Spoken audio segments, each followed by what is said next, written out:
Be awesome. Of course, we had a incredible group stage with amazing Dota 2 and the games coming your way, the spectacle coming your way. As the horn sounds, I could not be happier to get this started. So ladies and gentlemen, let's get it started in style.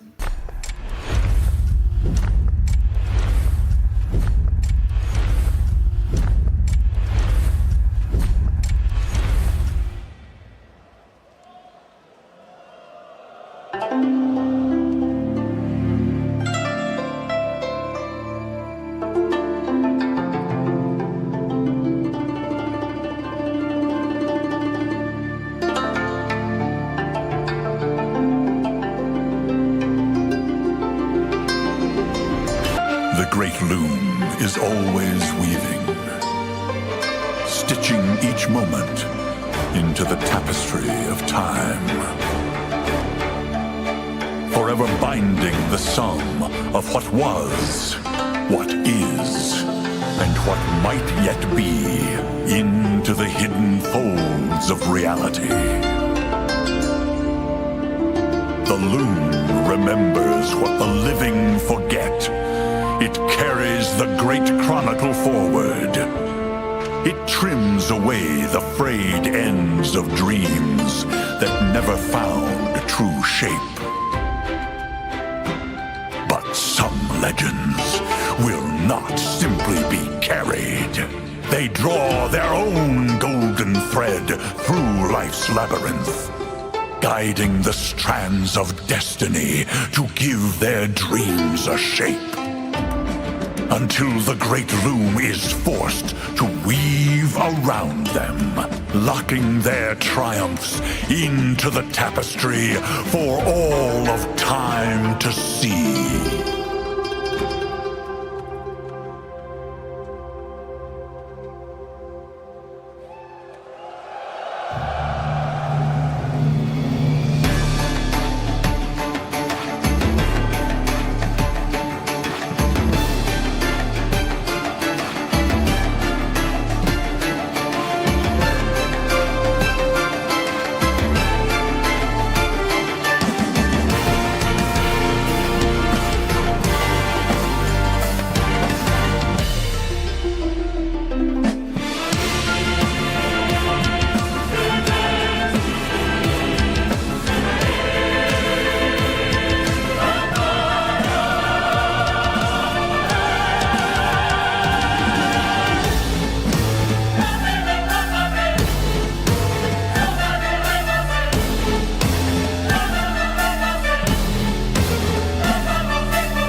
The Aegis of Champions.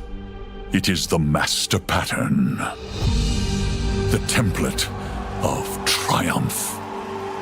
A sigil stitched from the threads of countless battles waged around the world. It is the shape that we strive for. The composition every hand aspires to create. The point where all paths converge as we bend our own lines of fate ever closer to the perfect design. It is proof of endless possibility. A record of realized dreams. A pinnacle of mastery whose pursuit transcends the boundaries of time. Now we gather to witness those worthy of the weaving. Those bold enough to seize the golden thread. To intertwine the strands of every victory, failure, and hard-learned lesson into one immortal design. Always knowing that every challenge, every choice, every risk pulls the pattern tighter. They storm through these 3 games. And every mistake they make threatens to tear it all apart. Team Falcons! The Aegis of Champions awaits in Shanghai, China. A living tapestry that chronicles the legends of our past. 8 teams compete for ultimate glory. Only one can seize immortality. Who will emerge victorious? The battle begins!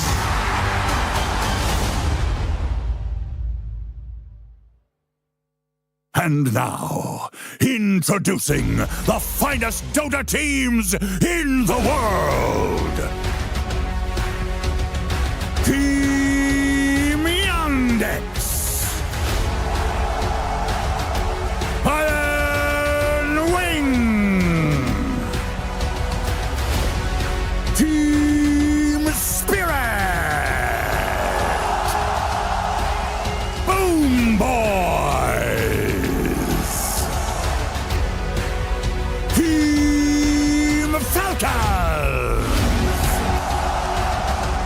Nigma Galaxy! Team Liquid! Team Vision!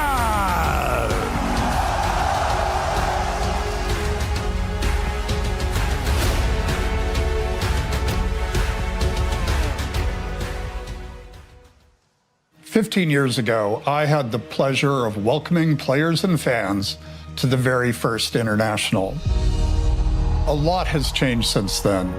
Dota itself has changed. It's always evolving, and the best players and teams evolve with it. The Aegis of Champions itself has changed. 58 players have etched their name on that epic trophy. Those players have left their mark on the Aegis and on the game we all love. But there's one thing that never changes.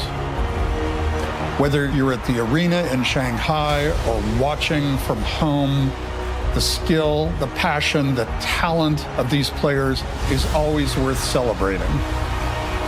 And that's what we're here to do. So thank you to the fans for joining us. Thank you to the city of Shanghai for hosting us once again. And thank you to the players for giving us something to celebrate. Today, the finest Dota players in the world will strive to claim the Aegis of Champions. To all of those in the arena, to all of those who are joining us from around the world, I am honored to say, welcome to the International.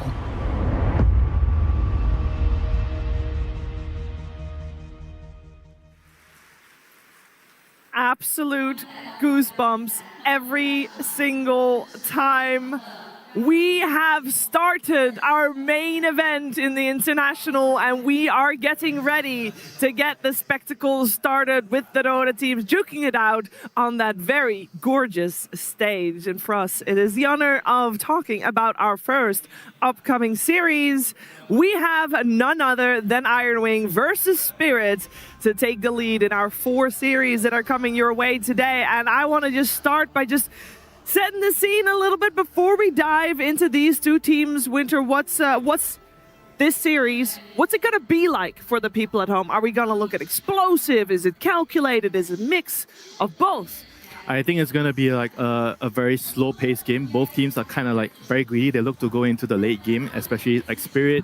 And I feel like a lot of the pacing of the game is going to come down to the early game, like the laning phase. You know, I felt like if you do well in the lane in this specific matchup, it's going to give you a lot of leeway to farm. And I think playing the map, being able to have a bigger map to farm and just get more resources is going to be a very, very key thing. The resource management is going to be very, very important for both teams. Yeah, and we know that during the group stages, Rhea Spirit does like it when the game goes a little longer than average. A little longer, but I also feel like sometimes they trip up on their drafts, you know? Like picking Drow Ranger into Earth Spirits and struggling there. It's like, I think the draft will be just as important as the in-game play, because what's the point of having these late-game heroes if you can't win the matchup in the late game? Yeah, actually, you know what? Saber? Both of these teams, their average match duration is just seconds apart. Yeah, they both really like to play it long. But to be honest, so does every other team here at the International. Every single game is so close and such a nail-biter. I personally am looking forward to seeing how they match up strategically, as both of these teams seem extremely smart, like strategic-wise. Team Spirit with the way they can come back from any kind of situation, whereas Ironwing with their incredible and insane strats, especially coming from 33. I'm looking forward to if they figured something out during this break in between the group stage and the main stage. I don't know. It's going to be incredible. Do we have a favorite coming into this? Because I will be honest, my predictions have, I think, Ironwing making it out on top here. I think based on playstyle, I would say Spirit is better with the current heroes, where they actually have a very hard carry. And whereas for Ironwing, whenever they try to play like a really hard carry, they don't really play very well as a team, because I think in the early stages, their cores are very greedy. So one of their cores need to stand up and fight, and usually it's Pure. And if Pure is playing a very greedy hero, I kind of feel like they have problems finding moves in the early stages. Whereas for Spirit, I feel like it's not the same for them. They're very comfortable sacking Lao. Lao doesn't really get a lot, but sometimes he still figure out a situation where he can actually survive and move and make space for the other core players. So I felt like the patch suits Team Spirit a lot more, so they should be the favorites in this matchup. Yeah, focusing our attention on the Ironwing. This is a team, Saber, that has done so well this entire year. We've had a long list of Tier 1 tournaments, and to be honest, this is the year where it's been super spread out in terms of results, but there was one team that definitely does a little better than everybody else, and that is Ironwing. Yeah, it's incredible. I remember them winning all of the Blast Slams like ever since they began, and they kept at it even this year. They got 2 first places from Blast Slam 4 and 5, and they just, I don't know how they do it. They seem to just win tournaments that, I mean, maybe they do have business of winning, but they just seem to do it even against the other really good teams. They also managed to win Birmingham. So even though they have some a little bit worse results, such as Wallachia, it doesn't really matter as long as you win the big one. And I would say Ironwing has certainly won the big ones. I think they have like amongst the most wins out of all the professional teams. They do. Which is incredible, especially if we look how many good teams there are right now. Yeah, there's not a lot of teams that have multiple wins. Actually, there's only 4 teams that have won multiple, but Iron Wing has won 4 Tier 1 tournaments, with the close second being Yandex. And then, of course, later on there was Vision and Liquid still in there as well. But they have done really well. And there's one player in particular, Winter, you would like to highlight when talking about this team, and it's Whitemon. Yeah, of course, it's my SCA brother. You know, I want to highlight him because I already mentioned that Iron Wing is a very greedy team, so they need their support system. And Whitemon, you know, he's one of the best position 5 players. Some may say his play is not exactly very scripted. He's kind of like a randomish player. He does a lot of things that no one else would do. He walks around and he finds a kill, and nobody understands why he does that. You know, I think his hero pool and his strength is in the laning phase. And I mentioned about how important it is for Pure to get a good start. So Whitemon. Yeah, Whitemon is fantastic, and so is his team, so let's get them on the stage.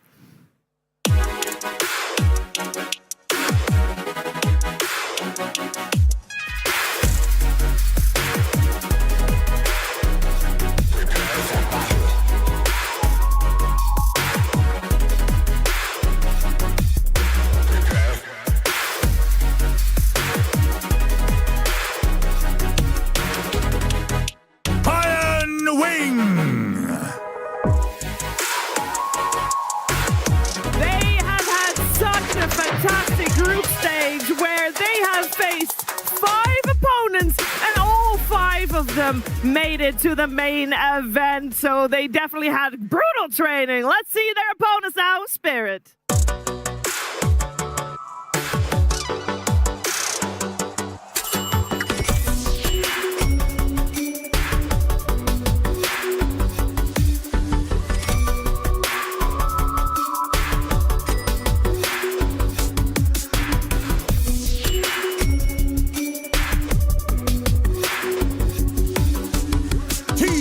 Spirit!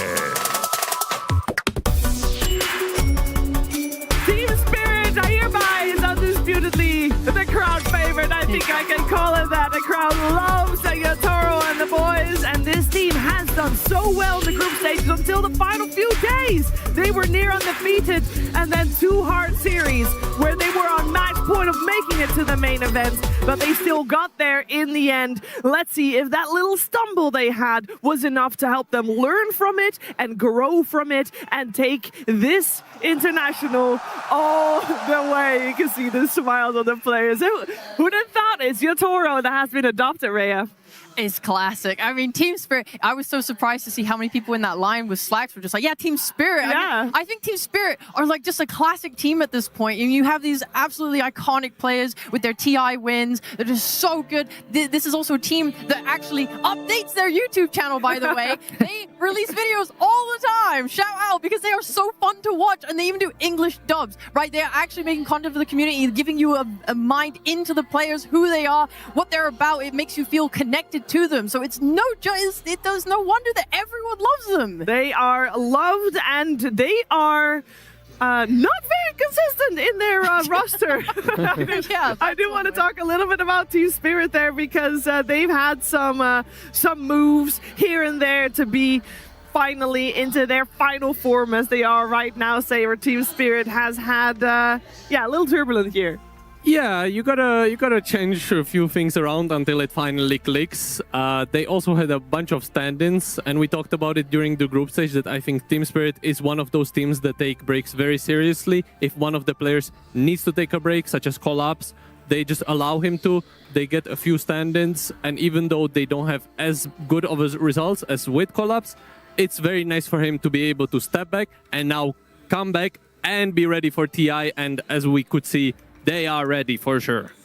They are for sure ready, and I think the newest name when we're talking about Team Spirit, it's not me, and that is the name of the player. It is not me. This is, of the 10 players on stage, the only player here that is having his first TI performance, and he is smashing it, Rhea. Oh my god, if you didn't know about this guy before this event, I'm sure you knew him after that insane Aegis steal in the group stage with his Rubik's Sleight of Fist. It was unbelievable. This guy is so talented mechanically. It just, blows my mind. But this guy is more than just his plays, right? And thank you to Team Spirit. They made a little interview with him, and he got to talk about himself. Because where did this guy come from? I think usually a lot of pro players have like family members, like, oh, my brother played Dota. He taught me. His mother plays World of Warcraft. Fun fact. Hey, that's cool. But yeah, he's so cool. He was about top 90 on the ranking boards in like mid 2023, which was when he joined his first team. This guy went around to everyone. He's like, guys, can I join your team? Like, would you give me a little chance? Give me a little try? And when a team finally brought him on for the first time, I think he's like, he played really badly, he said. He was like, I went like 4 kills, 20 deaths on a techies. It was really bad. But eventually he made his way up to like, Yellow Submarine. And obviously we know that Yellow Submarine originally was where Team Spirit came from. We took these players from there, turned them into Spirit, and now here he is too on the same team. This guy has performed incredibly well. So far, I think as a character, as a player, as a person, the community has taken really heavily to him. I would like to share this fun fact. If you've seen Team Spirit playing, you might have seen them throw down a little sticker with this guy's face on it and some Russian text underneath. Let me bring you into the meme now so you guys can connect with the Russian community. The text is his name. So this guy's real actual human name is Alexei, but a nickname for that is Lyoha.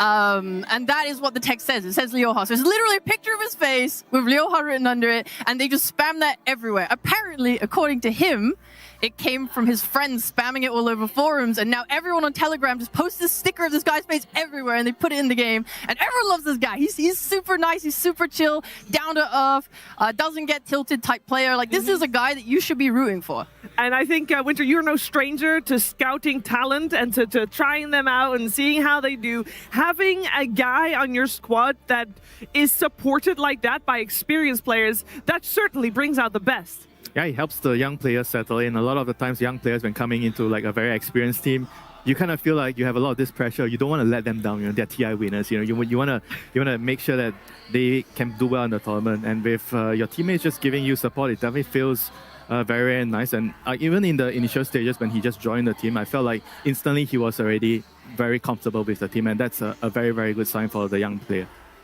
A very good sign. We've seen him pop off as well, so I'm looking forward to seeing if he can do the same on the main stage, because Saberlight is his first international, and it's his first international main stage. And it was nice playing in the group stages, and you're playing from a hotel room, so that's lovely. It's obviously nicely set up there, but it's not this.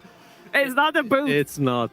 Yeah, we'll see. I mean, so far he doesn't stop surprising us. He's not managed to not choke when he joined Spirit.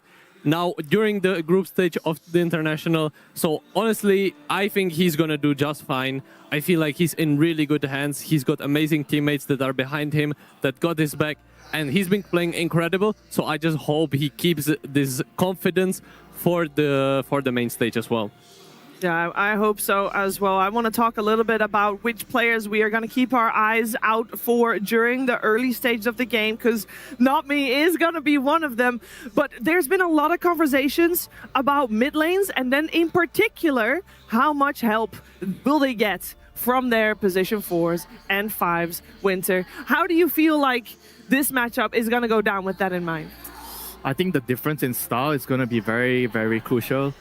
Lau is a person that he doesn't really need too much from his support, even though it's nice if your support can come over to help you secure the runes. Whereas I think it's more important for BZM to get the supports, because he is the greedy player. If he's playing his greedy heroes, like the Invoker is one of his favorites, or Tinker. Hopefully you get to see a Tinker. I know not everybody, most of the players, they don't like to watch Tinker, but I really like to see players play their signature heroes, and I feel like BZM, he's going to need his supports more to control the runes and get stacks done for him, and he's going to need a lot more resources on the map. So I feel like the lanes is going to be very crucial, because if your lanes go well, it means that your supports are going to have the freedom to go and stack and do whatever for the mid laner. If your lanes don't go too well and then you leave, your cores are going to be crying.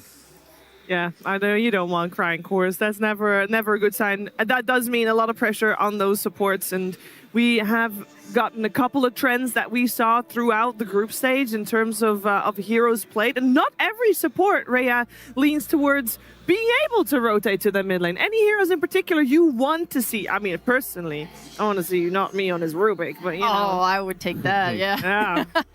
I do feel like it's nice to see duo that I think usually we see like a kind of a saving support, like Yeah. some kind of ringmaster or wyvern, and then we see something that does more damage, like your hoodwinks and your dark willows. And I really like when they're paired together because I think it just gives a nice mix. Anything that can move on the map though, I like. As soon as I see a support duo where it's like a Kotl and maybe a ringmaster, and it's like, what? They have damage and they can do stuff. It's like, is it enabling your cores? Are your cores going to be able to do things without it? Are you going to be able to hold your map space? Hopefully, but supports get a little bit tricky, and it makes me happier when they have more things that they can do on the map. When they can go and kill. When Yeah, they I can know smoke Tusk out. is not a very good hero right now, but Iron Wing has been one of the few teams that utilizes this hero, and this hero gives you a lot of options in the early game. You mentioned like the support duo. Usually when you have Tusk, either 4 or 5, the other hero kind of becomes very flexible. You can pick anything, and you can swap your lanes around. So I think this hero might be a hero where we could see both teams want to get themselves on this hero, so you can actually have the advantage in the early game in terms of rotations. He's one of the best heroes to move around and create kills. Yeah, and it enables the play that Iron Wing loves to play, which is play through the safe lane, bring Ari on his Tusk to the safe lane. And I feel like all of their games kind of devolve into this gameplay of like, let's try lane through the safe lane. 33 is farming the jungle, and then the enemy team, you either have to match it and bring 3 heroes to the off lane and fight them, or you kind of have to commit to their style, and your offlaner is also farming back. So I'm interested to see how Spirit One decides to respond to this, as it's like kind of... It's a very bullying playstyle. But how about bringing the play to mid? Like try to make them go mid to fight at middle lane. That is also a play. They could easily just, while Iron Wing supports are in the safe lane, you can have your supports on the mid lane pressuring BZM. Because I do feel like, as we mentioned before, Iron Wing, they have 3 cores who kind of all need their game to get going, and they rely on it a lot. Whereas for Team Spirit, I feel like they're easily... Like we had some stat where Yetoro, he's not even in the top 5 net worths at minute 10. He can easily play from the back. Collapse can easily play from the back. And Laurel, we all know him. This guy, he doesn't need anything. He's going to cook with water, and he's going to make the best soup you've ever tasted. Yeah, I would agree. I also feel like with Iron Wing, I mean, just through the group stage in general, through this tournament a lot, it feels like we're seeing offlaners farming the triangle more often than the carries. Like, I'll see a carry Sven, and I'm like, oh, they're stacking for him, and then the offlaner comes and just takes it.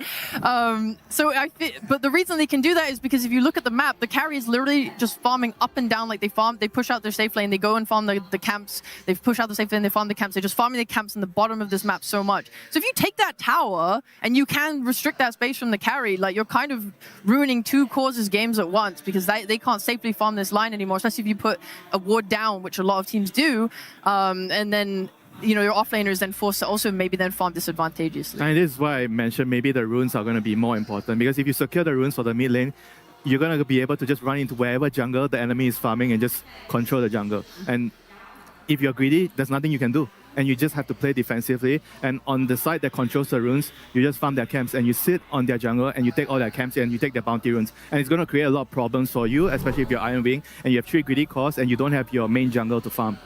It seems like we're going to have the battle of the greed coming our way with this upcoming series. And I do want to touch upon some things here and there we talked about already. I want to compare 33 and Collapse. A lot of like 4 TI rings between the 2 of them. It's crazy. But Saber, they have such vastly different styles to play the game. Yeah, I would say most offlaners have different styles than 33. Yeah, Collapse, he's more of the classical offlaner, the initiator kind of guy. Whereas 33, he obviously can play those heroes, but he has his own niche. He has a really nice centaur, which I'm sure we'll see either picked or banned in this series. But he has some unique heroes where he doesn't focus too much on winning the lane. He instead just does his own thing and lets his team play the game in the way they want. You speak a little bit about the dagger hero, and right now I feel like in the off lane, like the dagger heroes kind of feel like they're a bit more underwhelming because of the helm heroes. They're just better because of the map being bigger. The dagger hero just kind of feel like they just don't really find a place in the meta. Yeah, the meta kind of developed into, if you are playing a dagger hero, you just kind of end up buying the dagger later. Like you on some centaur, you're gonna go helm, then maybe heart or lotus, and then you're gonna get the blink. There's other like some dark seer or Tide, where you would also get like 1 or 2 items and only later you get a blink, which I'm sure has something to do with the fact that the games are going so late, and Blink Dagger doesn't really give you anything. It doesn't help you farm. So you want like the other items that give you stats that help you, let's say, pull waves with the dummy.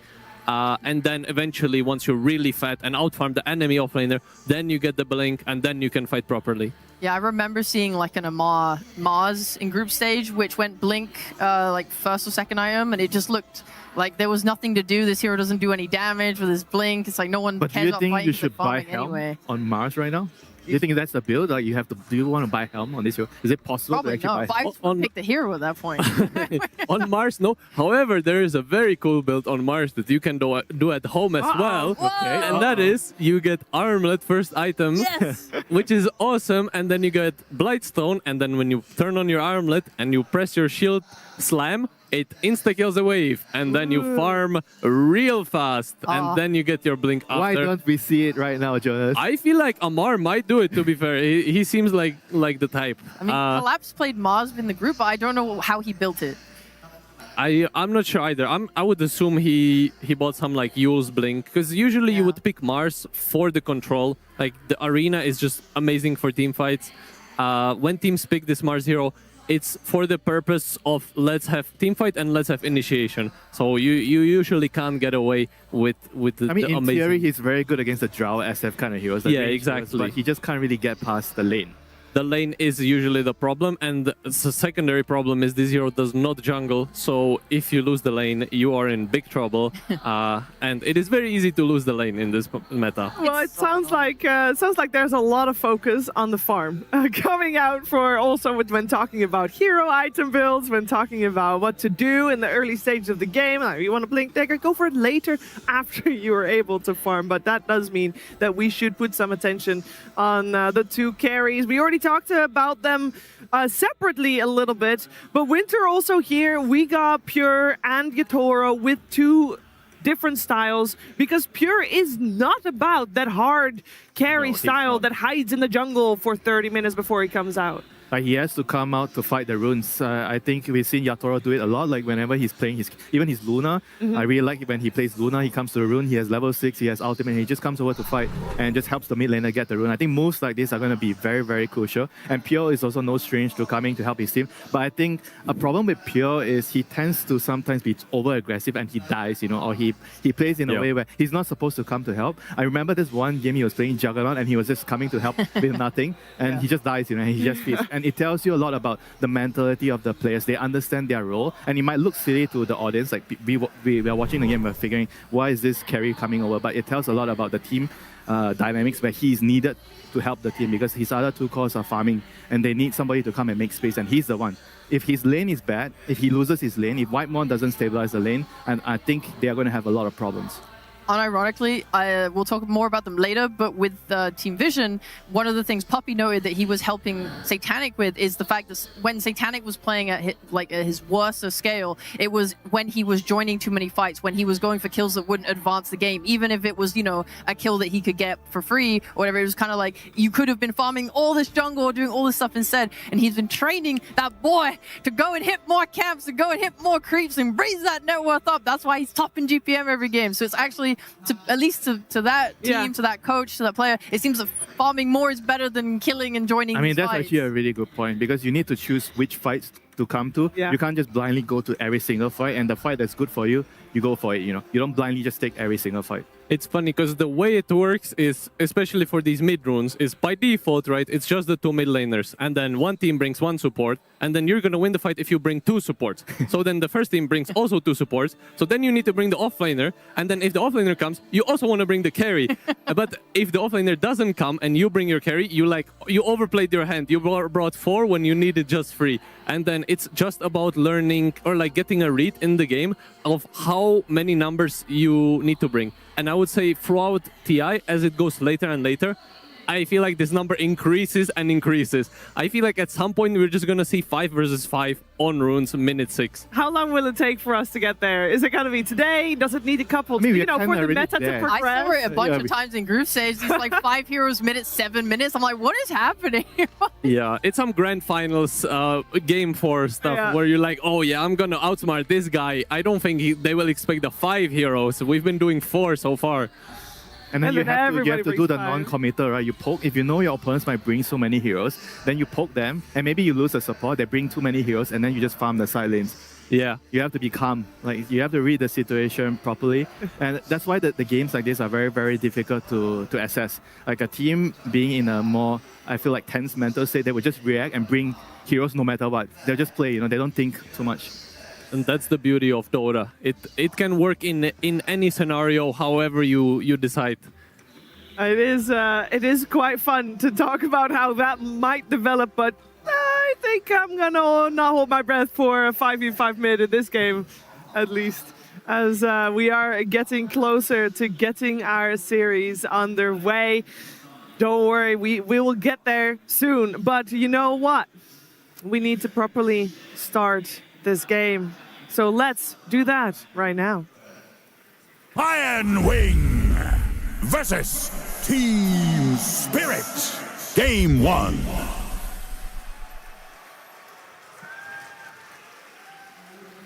It's time to talk about the Dota 2 that is coming our way. It's time to talk about the draft that is coming our way. For Game 1 on the main event, we have got Team Spirit on the Radiant side, Iron Wing on the Dire side. First pick going the way of Team Spirit, so the Radiant team, and that means Iron Wing has the strategic advantage of overall last pick, so they get to close out the entire draft. Let's see. We have got a couple of key heroes we want to keep our eyes on at the start of the game. One of them we've mentioned a lot already is the Earth Spirit. Now, it might not be bad because sometimes teams think, you know what, game 1, we're going to let it through because we think we can counter us, and we don't know what happened in the scrims the last few days, and never mind, we do. Earth Spirit has been winning. You know It's what, now Shiva? bad. Maybe they just think their opponents suck at the hero.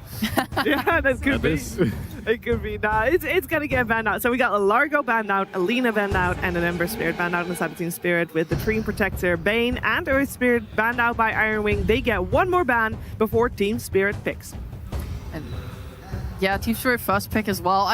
I was gonna bring up, we've seen so many first pick centaurs. Will Spirit take it? Because I feel like Iron Wings would if it was their turn for first pick. But Collapse has not played it that much in comparison to other heroes. I'm excited to see some Team Spirit Draw Ranger or Lone Druid. They seem to love it on their first pick, and I think Iron Wing are not as punishing of a team against Draw. They usually just let them do their thing. And we got the Undying, even nicer. This hero is absolutely busted. Once you get the shard, you can just hide people with Tombstone. Yeah, you open your draft with a very strong support. I think this is very solid.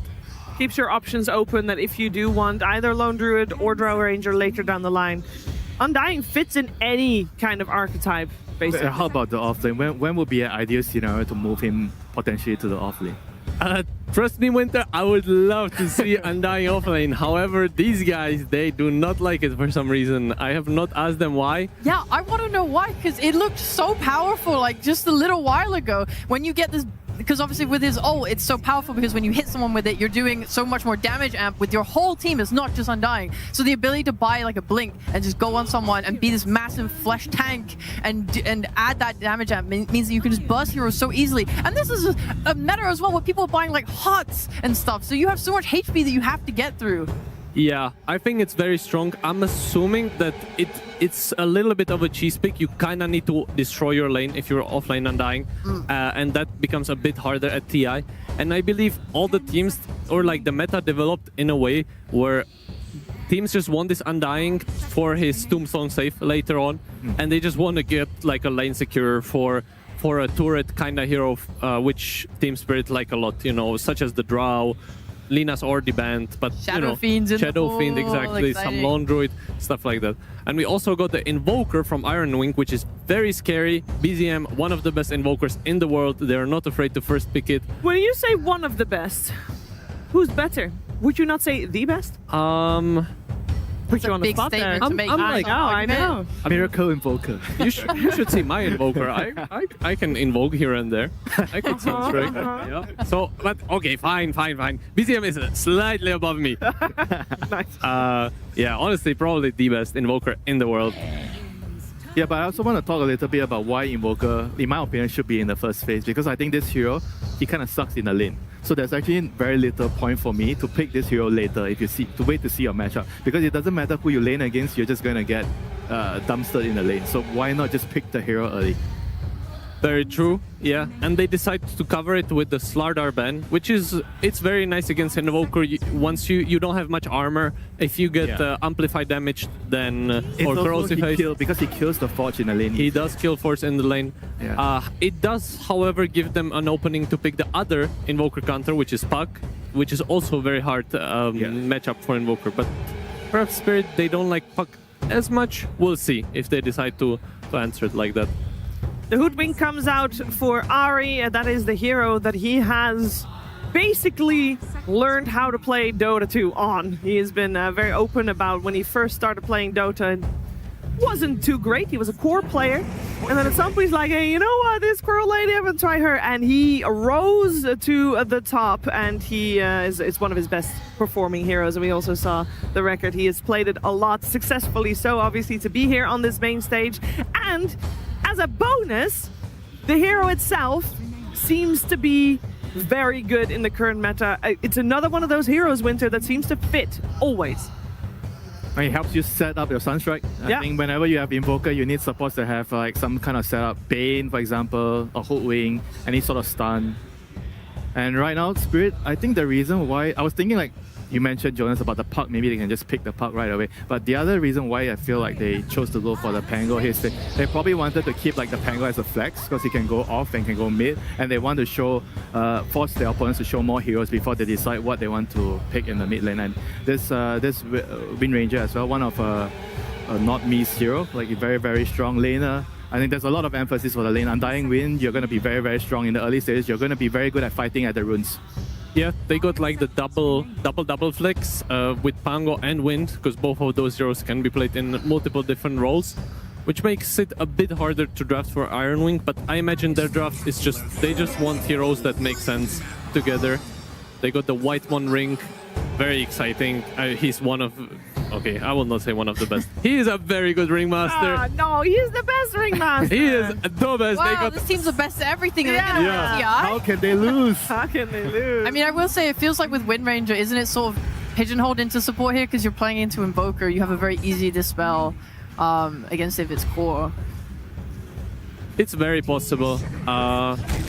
I feel like they sometimes don't even care. They want, like, you know, you're like fast enough to dodge the tornado unless it's coming from like right beside you. Like a Ghost Wand. It's an okay hero against Doom in lane, but they could also easily pick their draw, which is also super good against Doom. But I do feel like Team Spirit, they love picking this this physical damage lineup with the Pango with minus armor, which is probably also... They could just pick a Kez and do 1 billion physical damage. I love 1 billion damage. 1 billion damage. Yeah, every offlaner loves Kess. Yeah. Well, Doom is one of the few that actually is okay against Kess, as you just Doom him and then he will die because he's silenced. Sometimes. Sometimes he is. But so far, very strong lanes from Ironwing. Like, both of these supports are kind of picked to win the lane. You also have Sunstrike from mid, and both of these supports have like a slow or... Which matchup would you actually prefer? Do you want like the Ring against the Undying? Like, I feel like Ring is probably better than Hoodwink against Undying. I think either one of them is okay. I would imagine they will put the Hoodwink top, but you can play either of them. Undying, he doesn't really like these range heroes that can just keep hitting him forever. Okay, and we got the Laundry. Very nice counter pick to Doom, as you will never really be in the fight and you don't want to Doom a bear. So this kind of covers it for them. It also split pushes the map against the Invoker. So Do you kind of balance feel it like out. they have an issue here, though? For me, when I look at this lineup and I've looked at how Lone Druids have been playing, they are very AFK. Like, they sit in that jungle for a very, 20 very minutes long time. And that means that right now, your other heroes playing on the map are a Wind Ranger and Undying potential duo support and a Pango, and I don't feel like they do that much damage. Like, you don't have this nuke from Hoodwink or a Dark Willow. It's... I mean, but the good feels news is underwhelming. Invoker is also kind of like AFK hero early game. Like, he's throwing Sunstrikes here and there, but generally he's like just farming and pushing waves. So you don't really, I don't feel like they're gonna get pressured too much. I think in some games, I agree with you. Like the Lone Druid in the early game, he's gonna get punished. But in this game, I'm not sure if he's gonna be punished by Iron Wing unless they can find a pick here to prove me wrong. But then again, because you have this Undying and Wind support though, which I feel like is gonna give them the stability in the early game. If your early game is stable, it's gonna be very hard for you to attack the Lone Druid in his jungle. Yeah, I feel like so far I'm liking the Iron Wing 4 heroes much more, because I feel like with the Sunstrike you can easily bring 3 heroes top, and if you manage to land the Bushwhack on this Lone Druid, he might just die. They have so much damage with just these 4 heroes. But, you know, luckily you get to pick a 5th, so... Yeah. I'm favoring them too. Just, I feel like Invoker, whilst you say he is AFK, when I've watched them, they are buying this like Meteor Hammer, then they're able to farm ancient stacks using the Ice Wall and the Meteor Hammer, and then, you know, you have the Ghost Walk to go and scout for the Lone Druid on top of that. I mean, they have so many ways to like give vision with this hero and find this hero, and with the Meteor Hammer they can also rotate that to push in this safe lane tower and restrict Lone Druid's farming space. On top of that, you still have a carry hero that might also then be able to go through the gate and come and connect to push this tower. I think they could restrict Spirit space really heavily right now. So with that in mind, you would like a carry for Pure, for this last player of Iron Wing that not yet has a hero, unless they do some shenanigans with the Doom. But you like one that is active early on. Yeah, Kaz probably, or I don't know if he wants to pick something that has a stun for the Sunstrike like Elk, or something that can help them get more kills, but they'll have the overall last pick to decide. Whereas Spirit, they're gonna need to figure out where to put the Pango. Are they happy putting the Pango mid, or do they have a better offlaner, or do they want to just, you know, pick another mid hero? Like, what would you like to play here, Jonas? Do you think, like, do you want to take the Pango here, or you have something else you feel like could accelerate the game for you? It is not easy, because you need a hero that doesn't get counterpicked too hard. They did ban the Draw Ranger and TA for whatever they're gonna pick, which are good bans for Pango offlane as well. Ooh, we talked about the Taz. The call? Interesting, so I'm guessing it's Wind core. Or Undying Core? Undying offlane! Or maybe. That That would be hype. I guess they could decide after they see the carry matchup. That is the beauty when you flex this much on first pick. You can just decide after the draft is completed, what do you want to send where? And now it becomes a bit harder for Pure to pick his hero. And this Tusk is going to be one of the best heroes. Like I already brought up, like Tusk could be a very critical hero in this series because both teams are very greedy. And a hero like Tusk, you can just make a lot of rotations in the early game, especially against an Evoker, and kill him and put the pressure on their side. Sure, he's going to want to get his Meteor and his Shard and push out waves, but you got to get there, you know. If your early game is going to be bad, you're going to have a worse timing and you're going to lose a lot of control on the map. So I really like the Tusk here to run up their draft. Yeah, you want some of these like assassin heroes against Invoker and then just keep coming mid and keep killing the Invoker. He doesn't have many ways to survive. If he's like too far up in the wave, he's just gonna die. And yeah, you don't want that to happen. When you're Invo, you just want to farm. He's probably not going to be getting any runes here. Like, he needs to kill the runes with the Forge. Yeah. Not going to be too easy, you know. I think just looking at the supports, I feel like Spirit has a very, very good supports to take the runes, and we're going to see the Cass here to round everything up. But I personally feel like, based on like the tempo, I'm favoring Spirit. I like to be on the Spirit side. I think they have the lineup that can play fast, they can control the runes, and they can just run Iron Wing over and not let their greedy draft come online. I'm so glad we get to see an offlane Undying. Me too. I can't believe they finally did it. We made this happen. We made it. You made it We willed happen. it into existence. Hey, I was the one who suggested it right at the beginning. All right, so well, with that in mind, you guys have been talking the whole draft about how you slightly favor Iron Wing's draft. Is that still the case now that we have both drafts complete and we see who is playing what? Now I see that it's a core Undying and we have damage coming out from Rue on the Tusk support. It basically fixed every issue I had with it. Obviously, there's still the Kez problem. That hero is just stupid, and that's, you know, stupid factor can always win. But I think the early Undying timing is going to allow them to just kind of roll these guys. They have so much kill right Okay. now. Strong words, strong point for Team Spirit. How about you, Win? I agree. I think the Tusk and Undying, you get the tag team plus the Flash Golem. You're taking Tom, you're taking Roche. You're going to run them over. Sure, you have a lone druid which needs to AFK farm 20 minutes. But I think after that, they're going to take all the objectives and they're going to take control of the map. You have to be the odd one out, Saber, and you have to keep it concise. Let's go, Undying. I love it. Oh yeah, it's gonna be epic. Oh, still going for Spirit. That might be the jinx that we needed for Iron Wing to take game one. But let's see what's going to happen as we head over to our commentary duo. It's Lyrical and Trent. Thank you so much, Shiver. And for the intro for this game, we want to do something a little bit different, as it's the main stage first game for TI. Dota is a game that's best enjoyed with friends. Those friends that we have, they're from all over the world. There are people that are tuning in right now, late at night on North and South America, people that are waking up early in EU, Africa, the Middle East, and of course, those of us in Southeast Asia and China, we finally managed to get a good time zone. You probably remember who it was that first introduced you to Dota. You may not have played with them in years. You probably have friends that you only talk to when you're playing Dota together. And probably, while I've been talking, there's someone or some ones that you've been thinking about. They might be somebody who you log on and look for their name first when you look on your friends list, or someone you haven't played with in a long time. So I'd encourage you, if you feel so inclined, shoot them a message. Say you were watching the International and you thought of them. Let's strengthen this community together. Now, with all that said, let's get into this weekend, celebrate what makes this community so awesome. Trent, we got a hell of a game. Let's talk about it. We do. Thank you very much to our panel for bringing us into this. Thank you all for watching. And yeah, we have a hell of a matchup to start things. All the matchups today, of course, it's top 8. You know, we're at the main event. They're all good matchups, thankfully. So, so much to dive into, and they're already into it this one. Oh my God, Purno, he's going down early. They got him.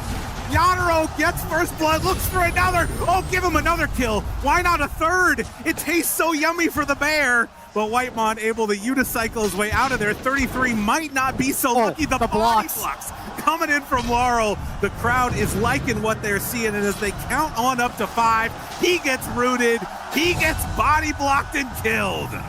Yeah, what you're hearing right now, Shiver was not kidding. Let me tell you that when Team Spirit is shown on the screen, the cheers are very loud in here. They are clearly the fan favorite of this event. Oh yeah, they are absolutely, definitely the new team that's been adopted by the region, we can say. Did they adopt them, or did Team Spirit adopt the crowd, you know? That's a good point. I feel like they're the ones who've been putting all this effort to, like, get fans and everything, and it has worked, and they are behind them right now. And that's such a good buff. Like, you know, I was talking to people about, like, the idea of just having the crowd, right? Listen to them. They're getting hyped. 33's in trouble again, and Yandex on a killing spree here at sub 1 minutes. All right, well, I'm not a lone druid expert, but I believe that's good to be happening on the hero that's rather greedy and a little absent sometimes in the early game. Well, definitely will not hurt them. You know, it's one of those heroes that just can kind of get done what he wants. And, you know, throughout the group stage, there had been a lot of focus on Laurel and him not being able to sort of have the impact that they wanted. But, man, if your bottom lane is going like this... Another one. What else is going to be able to set you up for success? Jeez. All right, well... I mean, Iron Wing fans, before you enter total panic mode, there's one thing that kept being brought up by both players, talent, anyone I talked to about Iron Wing. It's like, yeah, but BZM's not going to get Invoker. That's what I heard every time. Anytime this was brought up, it's like, well, he's not going to get the Invoker because they'll just ban it. So you have the Invoker, all right? This is your backstop here, okay? This is what's going to provide the safety of this game for you on Iron Wing. They're going to definitely need it, because if you get off to that type of start with a core Undying lineup and draft, the push that's eventually going to come is going to be pretty significant. So we'll see how they're able to deal with that 6-1 start here at just 2 minutes. I think the Undying is a masterful way to play this draft for this matchup, because both of these teams, well, particularly Iron Wing, really want to play the Undying. They really want to use this as a 5. It's very frustrating to play against. Whitemon is already this player who's so good about controlling space and understanding what are the high value areas in the game. And controlling those with Tombstone is obviously very easy. He loves to fight at the 7-minute rune, right? Yeah. He loves to come in and take your stacks. Like, how much are teams stacking up their mid camps here to try and help their cores? And he's always ready to deal with that. So they grab it early, and then they flex it back to this offlane, which offlane Undying has never stopped looking good. I think it still seems like a very good role for the hero. And definitely in a type of matchup where you want to just run at them and keep going fast. I mean, look at this. The pressure that you can put on early to Kez. Pure is not comfortable in this lane, although it's 7-3 versus the 16-6. They're taking him down, man. And we were only blessed with a few Not Me games in the group stage to cast. But when I was going around and watching the other games, it was the Not Me Wind Ranger that kept impressing me here. So he's going to need it right now. He's already used Wind Run. Not Me in a little bit of trouble. They get the turnaround. Silence is there. Sunstrike not going to connect. You're welcome. Collapse can find a little bit of a cleanup as he's going to run down Whitemon. One more punch is all he's going to need. Does have Stick and Decay, so he'll get it. Okay, so we can confirm the caster curse works when we're not the main audio in the arena. We can infer that now. We can do that from anywhere. That's a specialty. I've done it during a replay before. You know, it's all powerful really here. So, wow. Oh my goodness, we're bringing up the numbers early. I mean, look, Just throwing it on the screen. it is a good start. That is what we can say for sure. And obviously, Iron Wing is making a change up as they rotate heroes out. But that means BZM now won't have anybody to rotate to help him. So the one lane that was going good is going to fall apart. And this is exactly what Saberlight brought up on the panel. He said, you know, you're going to see these heroes rotating in mid lane to the Invoker. This is the vulnerability of this hero, though, up top. That's nice. They need that one. So And that's 2 kills. That's 2 heroes. 125 on the Tombstone. Like, give me that gold. I'd like to see that one for sure. So again, whenever they start rotating these heroes out of there, it tells you that they're needing to make some type of a change because Iron Wing is not liking what they're seeing. And Laurel is kind of gonna start bullying BZM if Rue sticks around. Yeah, as long as he's got some friends. But now it's Rue who gets caught with a TP from Ari. Very quick rotation. Laurel, can he get over and help him? Burns, but the slowdown, and that's what BZM needs. Can they do anything else to Laurel? Doesn't look like it. Looks like meanwhile, Whitemon and Not Me were duking it out or something up there. As Not Me retreats back, and Whitemon is all the way back to this tier 2, but has a salve, so he can stay in the game. 3-3 has given up on the lane, and well, Yadero doesn't want to just give it up for free, though. He's going to TP to the tier 2, bring the bear. They're going to TP in Rue. Okay, now he does already use the stun. 33 does have a TP if he wants to use it, but now that the root is there, it's not going to happen. So they manage to continue to bully 33. 3 deaths for him already. That's not the 3-3-3 he wanted this event. No, not what he's angling for at the moment, is it? And not really that costly on Yadero, right? Like, I mean, Rue's very happy to make that rotation. The wave was already pushed out. Yeah, he's going to catch this wave at his tier 1 tower. So really good opportunity to find that kill, push out the Doom, but not take away any of your own farm. Keeping him at the top of the net worth by like a 1,200 gold right now. Yeah. Yadero is massive. This is a serious problem. And do they get lucky with the rune? Doesn't look like it's Illusion up top. BZM does not have a Forge Spirit over there, though, so that one is likely going to be going to Laurel, unless he's doing the long wraparound with it right now. Regardless, though, it does look like a great start for Team Spirit, and it does. Iron Wing trying to pick up the pieces a bit. They have some stuff that's going to come online soon. I mean, Ari, one of the heroes coming into the series that you were probably thinking you might not see will be the Ari Hoodwink. It has been his best hero. If you ban the Hoodwink, he's going to play Dark Willow. If you ban the Dark Willow, he's going to play Lion. So they've just given him the Hoodwink in this trade of heroes in the draft. And when he hits 6, he's going to be looking to really get some kills around here. Like Bushwhack, into Sharpshooter, into Sunstrike. People are going to die. And the plus side of 33 dying so much of it is Ari is actually already level 5, and now as they move in Yadero, he doesn't walk back into the Sunstrike. You gotta hit those with the Bushwhack, and this now is 7 minutes. They're gonna be able to take this Wisdom away. Undying's holding the other. Iron Wing really not feeling good about this. Okay, they needed that one, Gabe. Yes. I'm not gonna lie. That's a tough one. Right, because that's when you get these levels, right? That's when you get the 6 on the Hoodwink. That's what brings it back. And now 3-3, not again. He just on him. They're not letting him breathe. There's nowhere to go. 33 Doom was feared so much, and Spirit seemed to have come up with answers to it. They're going to Bushwhack a bear. That's cool. It's not going to do anything. Man. Oh boy, all right. Well, 4 points in Exor right now. Time to start doing some calculations with these other heroes. Collapse, okay, in trouble here. Yeah. It is a Kez right up top. Not a fun time for any offlaner. Yeah, and that is a bonus. Like, you can see these cores are still getting relatively farmed. Not quite enough to get the kill there with the Sunstrike BZM, but this could be a good move. Unfortunately, not level 6 on 33, so they can't just drop the Doom on him. They do secure that the haste rune will not go to him, though, as Whitemon getting ran at by Collapse the Zombies, just chasing him down. A good whoopee cushion to try and get away, but it doesn't look like it's going to end up mattering. Unnecessary TP from Laurel, I guess, just in case there was some backup. Rue was there, too. Man, they are putting so much effort into keeping him alive right now. Oh, yeah. And in the meantime, tower taken by Team Spirit. Pure thinking to himself, there's not really anything else to do there. Still just working on the Perseverance.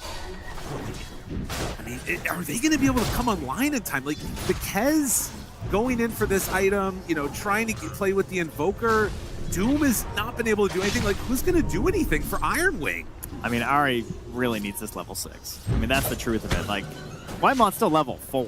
Yeah. He's hoping that they can get some plays up here to maybe get him a little XP, but I imagine it's Ari picking up a little bit. There he goes. Level 6. Unfortunately, it is spotted under an observer ward by the Radiant that they left near that previous tier 2 down bottom, so they're going to be aware that Ari has hit 6 and will definitely be looking for a maneuver. Not Me's a pretty hard target to go for. Larl's playing really far back right now, just farming the jungle. Yeah, I mean, this Doom also hitting level 6 now, so there is an opportunity there, but I mean, it's pretty hard to just walk up and Doom these heroes. Cue to like 5 minutes from now when he walks up and Dooms the hero. Yes, you know, there's no doubt that's it do be like that sometimes. But we'll see. He's got the little Ogre Smasher creep as well. Love to see that. Yeah, eyes on a Midas. I mean, that's the type of game it is. Iron Wing understanding early, like, we need to just sort of dodge and get to our items. We'll see if he decides to fully commit for that or not, as the stacks are being built. The other plus side is Team Spirit does not know about these yet. That is the real question mark, right? Because you have the Meteor Hammer done for the Invoker. We know we need this recovery for pretty much everyone on this team, so any stacks are amazing at the moment. And the fact that Collapse on this core off lane Undying is not able to rotate in here is very good news for them. So here's what the panel discussed. Ice Wall, Meteor Hammer. Go ahead, do this in your pubs. It's very nice. Get some gold. It is a lot of gold, and Doom there to help out. Take a couple of these along the way as well. Yeah, this is, you know, their sort of catch-up mechanic. You can see it's not really fully caught up, as Team Spirit has had a really good early game, but it's something. It at least starts getting them to that next item, those next levels that maybe are going to allow them to prevent some of this snowball from continuing to roll, as Maelstrom is done for Yatoro already. And the next stage of that is taking these top towers. We got big rotations coming from Iron Wing up top. They want to defend this tier 1. Tornado does connect. They've got the Meteor Hammer after the fact, but finds the shackle onto both of the I like how he controls. He stops for the power shot anyway, even though it's not going to do anything, you know? And they do lose the tusk. Yeah, Ruse forced to snowball, ends up dying. They're going to keep chasing here. That is not going to hit from Pure. Oh! Very nice collapse. So 12-6, and again, just trying to defend this. Like, we've got two powers in the hard camp, being hit by a power shot by Not Me as well. That feels so bad. Yeah, that we're sharing the hard camp together, and somehow the support is stealing some of it from us. Meanwhile, they're smoking up. Now, where do you even go, though? Like, do you try and wrap around them? They're scanning to see if they can get up onto this high ground right now. I mean, if they get around and find Invoker up there, Collapse is sort of hanging out with this Tiara there. Oh, cuts the tree, too. They do manage to hit the Sharpshooter. Sunstrike, walk back into it. Okay, here comes the wraparound. Sometimes you get it freehand, but this would be a nice kill to get in turn. BZM disarmed for the moment. They decide to go for the Rolling Thunder forward. Find and kill BZM. Pure, can he get out of there? Dust. Got him under control. Shackle will not latch, but I think they have enough damage anyways. Backs away, fear down. Laurel is in trouble and going to die to this. But they got what they came for. Is it going to be any more? Yes, they managed to find Rue. In the meantime, Yatoro is losing, or sorry, they're taking down that tower. A nice use of the space. I will say that. Not a good trade except for the tower. That part of it is good for Spirit, but that is not what they drew up, right? Collapse was hoping to bait them into the engagement and sort of take it at the same time. Instead, he dies first. Now, in the end, they're also going to lose Not Me, so Yeah. Costly take of a tier 1 mid. Collapse does get a revenge kill onto Ari here as he starts heading into the modern day Largo build. Right. Can't, name this hero. Could be either. I will say it does look like things have gotten a lot better for Iron Wing over the last couple of minutes. Like, yes, Yadro is still immense, but there has been a couple of these trade fights that look pretty good. Now, this would be pretty bad if Pure gets brought down. Do they have a way to chase him any further? Dust out. Does not have anything but the slowdown there and a punch. Ooh, but the save coming. Pure caught. And they just have enough. Too much chase and catch happening right now. And we're going to have that early Essence Distiller on Not Me as well. That'll be the first choice here. We see it a lot versus the Kez. Keep tracking him down for this ulti. Very annoying. Another tier 1 tower taken. Sub 14 minutes. And we have not been able to get similar success on these buildings across the rest of the map.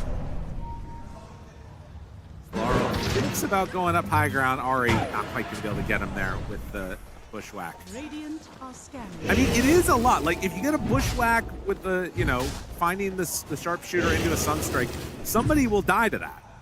It's true, but they're playing defense in their own jungle right now, just trying to hold them back. He's trying to provide a space for BZM and 3-3 to farm, but they're losing their own Wisdom Rune. Yeah. And now we got Wisdom trying to also be taken on the Radiant side by Collapse, so they've lost all 4 of the Wisdoms so far this game.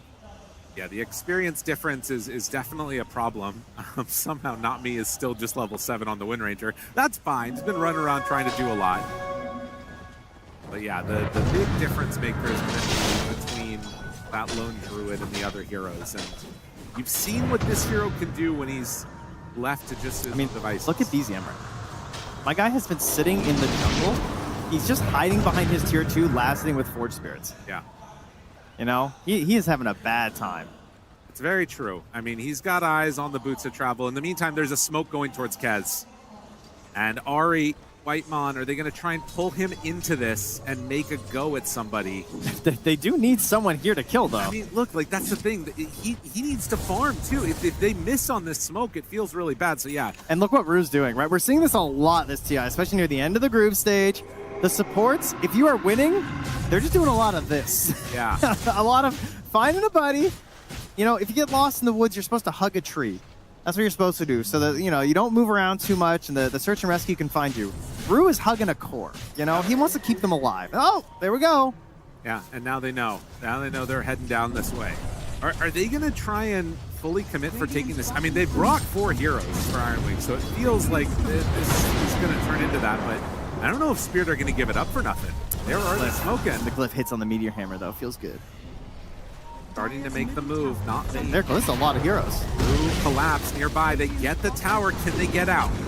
Iron Wing trying to run. They find one. It's Whitemon. I think if you're Iron Wing, you're going to be happy with just losing him. So 3,000 gold lead here at 6 minutes. Staying steady as Collapse almost has that first item, Octarine, done. Oh, yeah. What a shackle from Not Me. Finds him, gets him, kills him. I heard Not Me had a deal with the manager that if he plays well enough on Wind Ranger, they're going to buy him that statue. Oh my God. And so far, he's 5 out of 6 on the shackle. So and I hope they pre-ordered one. I mean, I feel like if you... Oh, as the Doom comes out of the Collapse, is he actually going to die here? Oh, they're bringing in a lot of numbers. He's low. Sunstrike not going to hit Collapse. Woo! He lives through the Doom. And now 33, the double shot through with Not Me. Oh, it's pretty. It's very pretty. Wow. Oh, yeah. That's the Agnum Scepter now finished as well for this Lone Druid, by the way. We have entered the problem zone right now. The Essence Distiller as well for the Wind Ranger to try and deal with this Kez. Problematic issues arising now for Iron Wing as they, again, just try and get some gold on these heroes to try and find a spot where they can actually fight, because there are uncertainties in Dota. You don't know where the enemy core is farming in the fall. You can't be sure of it. But you know that the Tormentor is going to spawn in 20 minutes. Do you think you can fight that Tormentor right now as Iron Wing? Oh, God, no. It doesn't look like it, does it? I mean, you would like to. Right. The other thing, though, too, is that, like, as the map is getting more and more constricted, it's feeling like they're really pushing Iron Wing into a corner where there's only going to be a couple of places where they're able to farm. If they can keep this sort of pincher move going and keep them stuck in a certain area, the pickoffs are going to be relentless. But time will tell how this one ends up working out. Iron Wing definitely have some late game potential if they can handle this storm of pressure coming from Team Spirit. And it's worth noting, this is not what Team Spirit is like known for. I was about to bring that up, actually. We have a reversal of roles right now, right? This is typically, it's Team Spirit who are down maybe 4K around 20 minutes, but you got this faith that, like, they'll win a big team fight. And they don't, I mean, they're ahead now, so it's pretty dang good. Ari throws out the sharpshooter, not going to connect in a meaningful way. And in the meantime, the bear is found, but with Rue nearby, it might just end up being Invoker who goes down first. Yeah, not much you can do about that bear. Time to just back it up. But yeah, it's Team Spirit that are known for these comebacks. It's not really an Iron Wing thing. Iron Wing are used to having some sort of a cheeky little part of their lineup. They grind their way into a lead, and they just hold that lead. They don't tend to make really aggressive moves either to, like, really grow that lead. They're very happy, like, holding a 5K lead till Roche, and then they get their Roche, and then they feel more comfortable moving forward. But when they're behind like this, it's a different game for them. Right, you had that sort of thing that you were talking about of, like, sort of the highlight plays of Team Spirit. Yeah, that's their go-to. I mean, they are making highlight plays right now for this game for sure. Like, Team Spirit is a team that they might be behind a little bit, but you see these individually efforts and these, like, 2 or 3 hero skirmishes that really impress you, or the way they take a fight after immediately losing the Aegis is, like, classic Team Spirit. Maybe they just aren't as used to playing from ahead, and that'll hurt them. Okay. That's the cope right now if you're an Iron Wing fan. Well, they start the Doom right away. Snowball save on everything. Is it going to be enough to keep him alive? Tornado after the fact. Ari is already dead. Now it is going to be enough to kill off the Undying. As the ice wall is down, tries to stop any extra aggro, and it's a blink away from Doom understanding the danger. Good trade. Yeah. Support for a core. I mean, Ari, you are kind of hoping to scale him a little bit in his classic way, so that hurts to be losing him, but you still get a better trade out of it. Not if you lose your Kez, though. This one feels mighty bad as you're nowhere left to go. Laurel and Collapse make their move, and well, even a little bit of retribution as they take down the bear. It never feels as good as a real core kill, though. No, there's 2 heroes this tournament that have had this very frustrating impact, I think, to play against, of they're dead and then suddenly they're back. And that's the Ember, who can immediately buy back into the Remnants, and it's this Undying with the Ceaseless Dirge. Like, you're supposed to kind of gain something when you kill a core hero, and he was just back and just immediately killed Pure. Yes. You know what I mean? Yeah. And then he's just out on the map farming again with his Octarine core. Oh, that is, I did not make the connection with the Ceaseless Surge. That's very funny. That's cool. Very clever. I liked it. Everything else about it's already really good. I didn't even consider that. Well, they are going to move on into the Roche now with a 4K gold lead. Team Spirit just before Wisdoms. Maybe this means Iron Wing is finally going to be able to get a Wisdom rune. It looks like it as Whitemon is heading over that direction. And yeah, you can see just the idea is immediately into a Ghost Scepter and a Blink Dagger. All right, they got a Wisdom Shrine. Let's go. Woo! All right, the good news, it is only a 4K lead. And yeah. Like, this is the classic of, we seem to be getting these big leads right at the laning stage, and the leads often stall out. Part of that is because the map is very big, right? There is a lot of places to farm. So if you don't invade and take away these really, like, tight areas near the tier 2 on either side for heroes to farm, then they can keep up. And Spirit, we're a little slow getting some of the towers as well. So it slowed down the progression to taking those zones away, as say with Whitemon fall. But again, this is the issue where the Tormentor's up, the Roche is up. They can definitely take these very easily on Spirit if they ever want to bring in Yadoro for them. The longer you wait, the better chance Iron Wing do have to defend them as well. Right. So I think there is somewhat of a pressure here to go after these objectives. Right, to keep the ball rolling. Like, not just the Aegis, right? Get the Tormentor as well. I mean, this right here is going to be a little scary. If the bear does that to your carry just to steal away a Centaur, it speaks to how comfortable they're feeling in the game. And now Blink Dagger done on the Tusk. So bringing Pure a little bit low with the bear, and now hunting in with more. Pure gets immediately caught by Laurel, and yeah, 2 salvos, he's down. Whitemon not going to be long for that world either as they move in with Laurel. Get that kill too. Keep in mind, I think Lone Druid's at like a, what, 35 or something % win rate? Am I crazy on that? I feel like this hero has struggled, actually. Like, it was a hero, we all know it's very powerful, but some teams were struggling to succeed with it because it felt like it didn't do a lot early. Right. We have 9 kills on this bear at 22 minutes. So either Team Spirit really thought about that in terms of, you know, we should get some connections with the hero and like try and be aggressive a bit early and utilize this. I guess that must be part of it, because it kind of makes sense that this is the hero you would offer up in the draft after seeing the whole group stage as a unit, right? And recognizing, you know, what heroes did really well, like that Earth Spirit, and what heroes seem to be struggling, like the Lone Druid.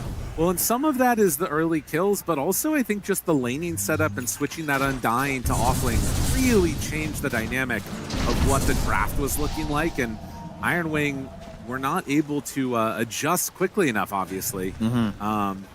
And just kind of got ran at so far. It's not out of this world that they're going to be able to make something happen, but these types of things are a little scary. The fear is there. Looking for a Doom, maybe 33. Thinking about a chase. They've got the Tusk already onto the Invoker, but the turnaround is going to be there. Nice. So an overextension from Spirit Iron Wing. They capitalize. I think all of their good moments have just been turnaround plays. Like, have they initiated much of an aggressive maneuver at all in Iron Wing? I don't think so. It certainly hasn't been their forte, this one. Like maybe one Doom down bottom onto Collapse, but yeah, it's not been a whole lot of that. So there is this forced pressure coming out here from Team Spirit, and whenever you make those moves, you have to be very certain that you're going to connect and at least get a good trade. They were very ready in that area. So Team Spirit, Laurel and Collapse heading down bottom. We'll see if the Bear decides to come and join them. He already has 3 components of an Aghanim Scepter along with Blink Dagger. Laurel, I mean, there. We have that shard on the Undying too with the Snowball, so trying to kill these heroes is going to be very tough, because that Ag is going to add even more HP to this Pengu already. He has his barriers going. He's going to get pushed in the Snowball, put in the Tombstone. It's very difficult to get a final kill here, and they've struggled to link together all their abilities, right? Like some sort of a Bushwhack into the Wheel of Wonder, try and lock them all down. It's not all hitting right now. The Shiva's Guard will be great if they can get it here onto 3-3 as he gets punched up. Forced to BKB. He is worried about there being more heroes here. Turns out it was just a little goblin. But Whitemon, they find him. Now going into the box, Laurel was looking for more, can't quite get it. Collapse does get brought down by BZM. So a big kill there. Are they going to be able to do so? I mean, he's got Doom. Oh, this would be such a big get if they can get it. Get him. Right on top. Oh, no, that was your moment. Oh! He didn't know. He didn't know. Well, he did the math. Yeah. You know, he's like, I would have to, like, it wasn't going to work. It wouldn't be enough. Oh, BZM does manage to get out of there. It is very funny to find the fake hero. This lone druid just off hermiting his way into the the small little camps on the edge of the map by their base. Right. I mean, it was probably not enough time on the Aegis that it would have mattered anyways. So just now expires. But 26 minutes, and you can definitely feel it is a game of cat and mouse going on right now. Team Spirit trying to hunt and kill Iron Wing where they can, and Iron Wing just hunting creep waves, stopping Team Spirit from pushing these out and getting pressure onto the towers. They've done a good job of keeping them off their tier 2s. They've done an excellent job of keeping this lead stagnant for Spirit. Yes. Like, it is not a great sign. It feels like Iron Wing are still able to move out pretty freely on their side of the map and get a lot of the camps that they want. Now 3-3. Has to be careful here. Finds him. Has his BKB. The punch is there. Now catching him in the shards. That's Doom down. Essence Distiller already expended. Does he have enough to live through this? That don't work, buddy. Should be all right on this Doom. And now with Yadro forward, they find the shackle, the latch, the connection, and 33 going down. No backup in time here from the rest of Iron Wing. Now, again, this is 3-3, like, kind of playing a little bit ahead. He's giving the space to his Kez and his Invoker so they can be farming in there, because Kez is really good. Right. Like, Kez is a hero that, if they don't start snowballing early, they tend to struggle to catch up here as they just drop another. But that's his BKB, so Kez can now play the game. BZM, they pop the dust. See him there. Collapse walks forward. Don't know what he thought was going to happen there. A tornado barely keeps him alive. And now going to be able to find that kill. With Pure in the area, hops back inside the tombstone for Collapse, thinks about walking into him. Draining mana, stepping forward. Not me, Yatoro, they're right on top of Pure. Pure needs to get out of there. They slow him down a bit. Do they have enough though? Not quite. The Wheel of Wonder will not get any hypnotizes out. So it's going to be forced to TP away. It's instantly back to pushing out this mid lane as BZM. Yeah. They dive pretty deep, but Yataro's still working on that top tier 2 tower. The heroes are going to come in here, though. I don't think he's going to get a chance to finish this off. They're not sticking with the bear. They're worried about the fight after? Or not. Or the bear's just going to get it, maybe. Yeah, never mind. All right. We're just going to let it go. It's fine. Yeah, not a big deal. Who wants a tier 2? It's all good. So a gem picked up now for Wind Ranger. You're still wanting to get into that Aghanim Scepter that gives you so much more freedom to make moves. Iron Wing, they finish a Shiva's Guard, but it's a BKB now done for Lone Druid as well. Yeah, I mean, it's definitely feeling like they're going to need to win a fight at some point, or like hope that Team Spirit overextend in weird ways, because I don't think they can win 5-on-5s at this point. No, this bear with a BKB is a problem. Like, he is just going to run in. What is going to happen to him? What are they going to do? He's just going to start eating somebody. Yeah.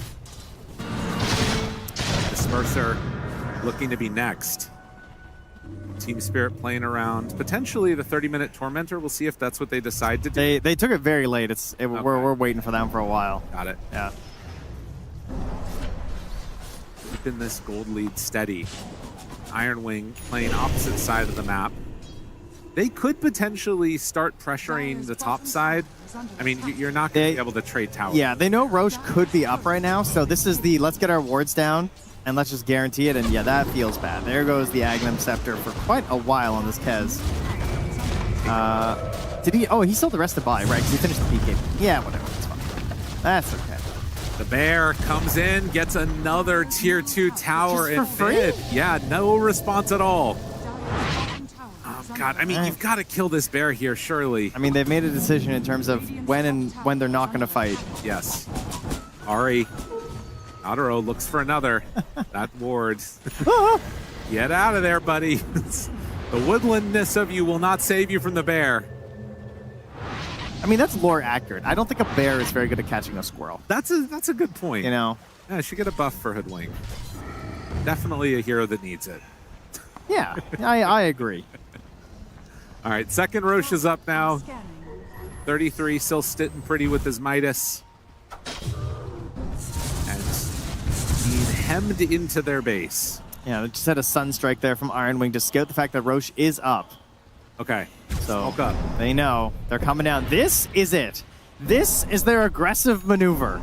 They're going to move carefully, with purpose, to potentially find their first real aggressive maneuver of the game. Lyrical, it's not progressing very forward. No. It appears to be just a smoke lateral on their own.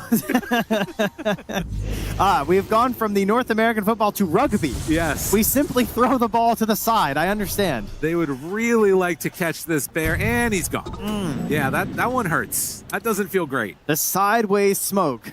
Okay.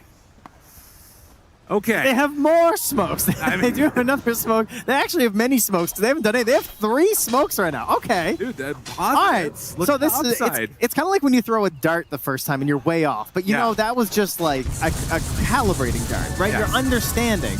Now they understand their side is clear. They can smoke slightly further. Yes. You know, a smoke gank begins with a single smoke gank that's bad. Well, let's see if they can get one here on Spirit. They are running directly into the area that Iron Wing is at. The bear. But a TP away from the Invoker. I mean, yeah, I think they just recognize that they still can't really fight this easily. Oh, he just blinked. Yeah, Ari is going to get caught and killed here, but... It's sad that blinking to his own jungle is considered an aggressive blink right now, but that was an aggressive blink.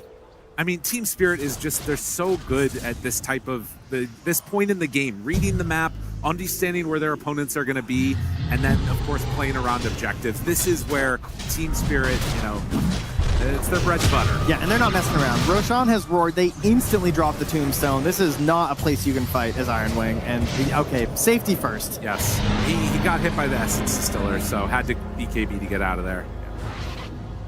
Meanwhile, Kez, is he going to be so lucky? EZM Whitemon retreating, understanding what could be coming their way. Not me, still on the chase. He's a little bit ahead of the rest of the heroes on the team, except for Yadaro on the bear, who's gonna run right into Pure. Broken, feared, rooted, damage out. That is your carry, that is your carry. That doesn't feel good at all. Pure, can he manage to get away? They drop the Doom onto the win rate. Yadaro does not appear to be giving up. They just chased him down. The solo kill. Mr. Yadaro, I don't feel so good. Look at this guy. And now another. Okay, Oh, another, come on. another. You need more heroes to deal with the bear. It is eventually going to get brought down. Oh, the crowd liked that. Yeah, not a button he's had to press too often this game. Summon Bear. Yeah. You're not wrong. Jeez. All right, the new model is out. That is absurd. A very, very strong bear. 32-15.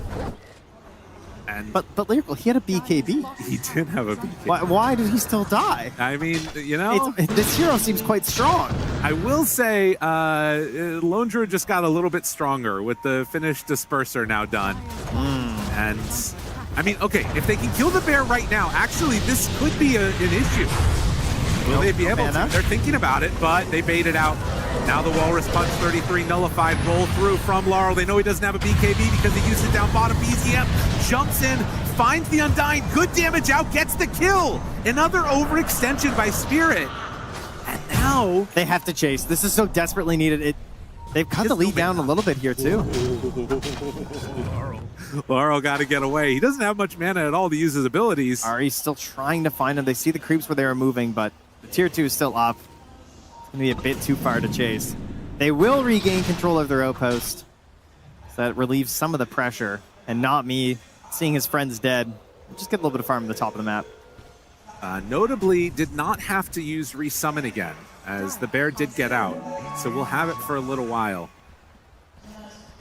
But yeah, showing in that last instance how strong the EMP can be from the Invoker, just burning through the mana of several of these heroes. It's a big issue. And Iron Wing exploring a new territory here, the Radiant side of the map. I think the first time they've actually gone through their Ancients at the moment. Unfortunately, they don't find anyone to kill. They will now find Not Me on his way back over to his own side, though. Yeah, silenced and dead. And keeping their numbers advantage right now. This can keep them a little further on the map than maybe they should be. Bear forced to BKB. 33 decides not to drop it there, and the bear gets away. So yes, a 5K gold lead. It's sort of dwindling back and forth a little bit here. Team Spirit, for the last several minutes, have taken a couple of hits. Still in a strong and comfortable position, but we'll see if that continues to change. Yeah, for me right now, the gold lead isn't really the factor. It is the saves. It is the layering of the saves that are still available here on Team Spirit that gives them the edge in these team fights. And that's what I'm looking for Iron Wing is how do they deal with that? Again, going to use another smoke. They're burning through their stockpiles right now.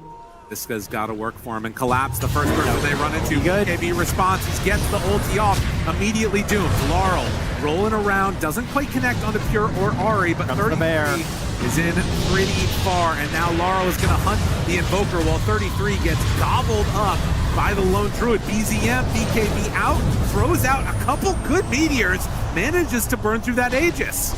Okay, 1 for 2 so far. Collapse is going to be able to live through most of this, but eventually, he gets saved in the Tombstone. Yadaro there, right on top of Pure. Is Collapse going to go down? Yes, but now Rooted, saved by All right, what are they going to do? Ringmaster. Is it time to leave? Are they going to chase? The Shackle lands, a really good one connecting from the Forge Spirit. Pure going to pop the ulti. Yadaro continues to run in with the bear. It's low and a...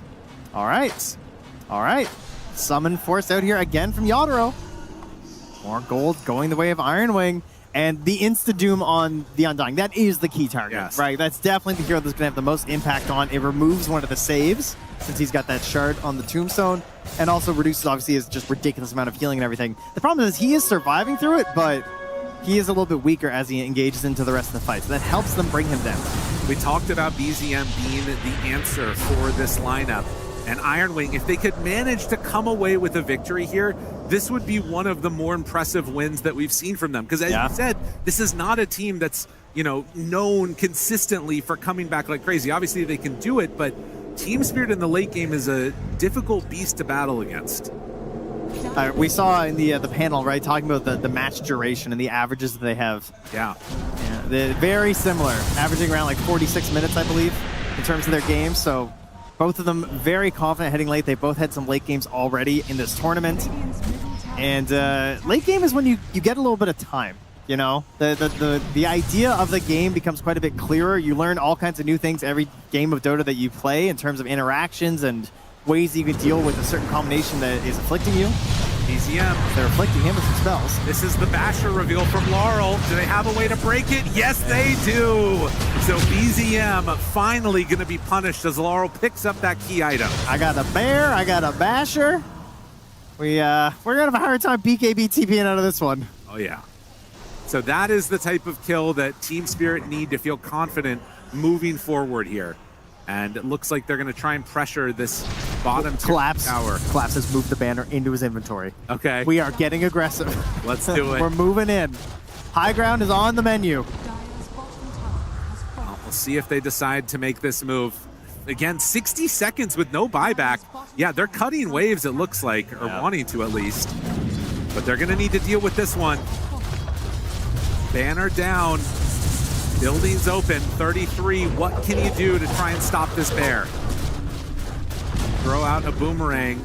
They are smoked behind. So, yeah, Iron Wing need to find a way to get to the real heroes because Yaro is just going to take an entire set of racks. One range creep. Yeah. Gloriously attacking. And they get it. And honestly, I mean, Iron Wing left. They need to address this. Well, they can't do anything here. Yaro is going to keep hitting these buildings. Pure is not in the base right now. And I'm not sure what exactly it is that they're waiting for or think is going to change. We give up the tier 2s, we give up the tier 3s. All right, Invoker, We give up the tier 3s? We give up the tier 3. What? We give up 2 tier 3s? I don't know. They don't have to consider it at the very least. The lane was very far pushed out. Yeah. So they will go back, regroup, and I'm sure they have some lovely items to add to their inventories right now. Right. That's fair. Yeah. I mean, and I guess as Invoker was respawning, Team Spirit were not going to fully commit to it. So just get some good damage onto that building, then head out of there. Butterfly done for Kez. Okay, that's big. I feel like Pure really has not been able to do a ton of damage this game. It's been rough for him. Yeah, he feels like he spends most of his fights just running away. And that has made it rather difficult. Yeah, that level 25 Lone Druid with the Demolish and with a Butterfly. He does not have an MKB. That's pretty much the only thing he doesn't have. Yeah, that number is not where you want to see your Kez at this point in the game, especially compared to the Lone Druid. That appeared to be the lowest number. There's Tusk in there, you know. Oh, I meant on this team. But oh, yes, true. 40 minutes. Thank you for finding the hope that they have. Yes. He is out damaging the enemy Tusk. I mean, if you consider the damage amp that he's given to Wind Ranger, it's, you know, maybe. All right, the bear. The bear hungers. Ari, get out of there, buddy. And Pure are going to get some separation and immediately TPs out also on the Invoker. Yeah, Iron Wing definitely just trying to delay this game as much as possible. You can Team Spirit getting those items to shut down that split push. And they instantly smoke up and say they're going to move up into this top lane as well. So they want to get full control of this area. Just keep seeing the drawing on the map here. Yep. First it was from Not Me. Now it's from Ari saying, hey, they're all going to be in here because they want to control the area between the 2 tier 3s that they're pushing. So it makes sense. Coming from Iron Wing as well, though. Are they going to try and go on this bear? If they do, there's going to be a lot of heroes to join them very soon. Backs away for the moment.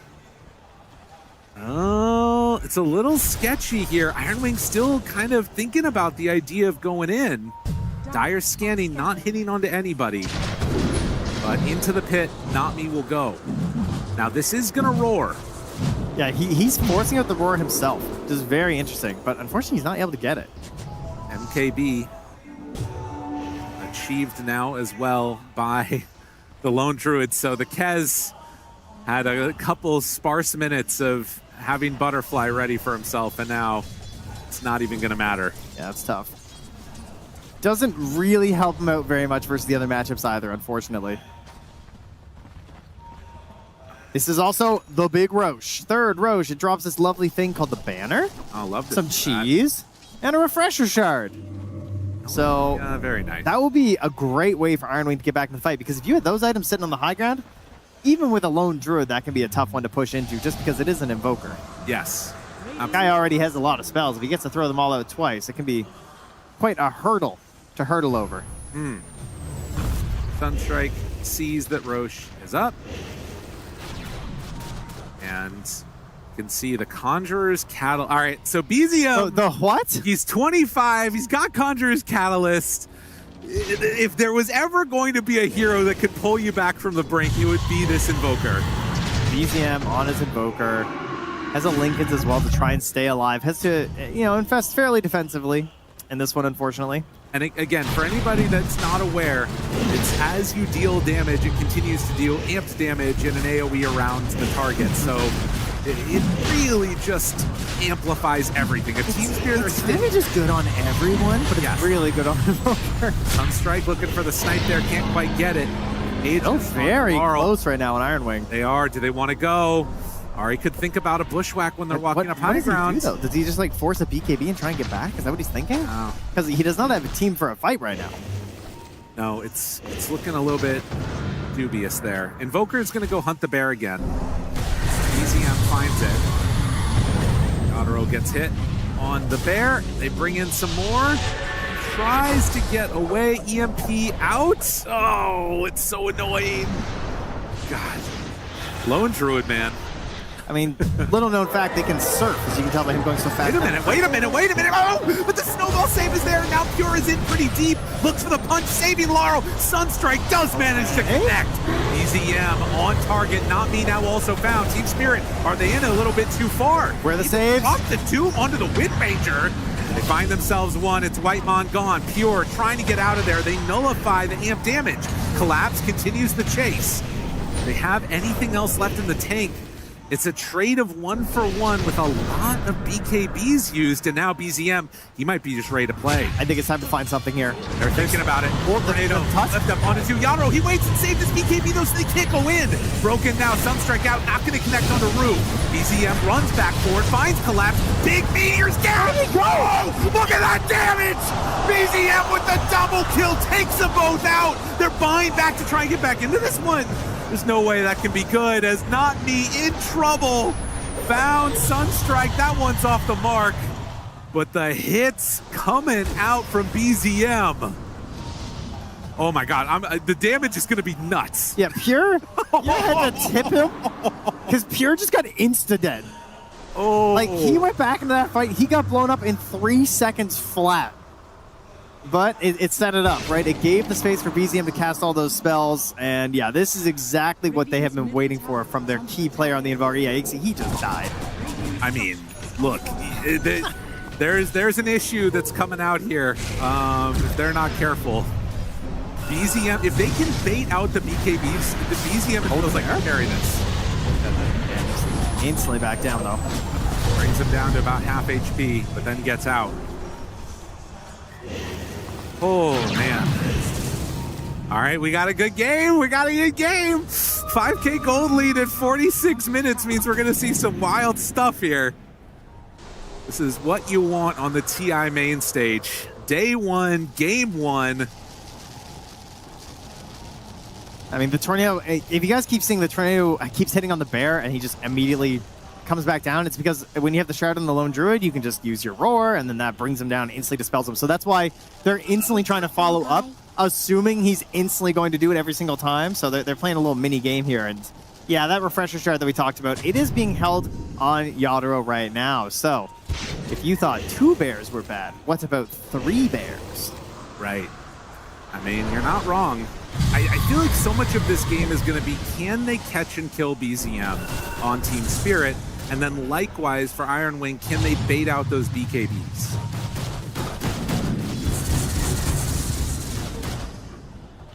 But we are getting into the area where could start to look a little bit sketchy. Also, since they've taken the tier 2 tower in that mid lane, Iron Wing do have some potential and chances to try and turn this around and, you know, make a quick run down mid. Yeah, maybe get themselves the outpost too at some point. Pushback hits on the bear. BKB is up though. If they could force it, that would be great. But once again, the roar comes out. He'll back himself away. And a scythe done for Ari. So more ways to control these heroes. One big, relatively recent buff to the Pangolier is that we can no longer refresh BKBs. You know, much heralded change across Dota 2. Pangolier, obviously, someone who struggles a lot versus BKBs, especially because in the late game, people would often go for refresher BKBs versus this hero all the time, because you just become immune to his constant rolling and stunning about here.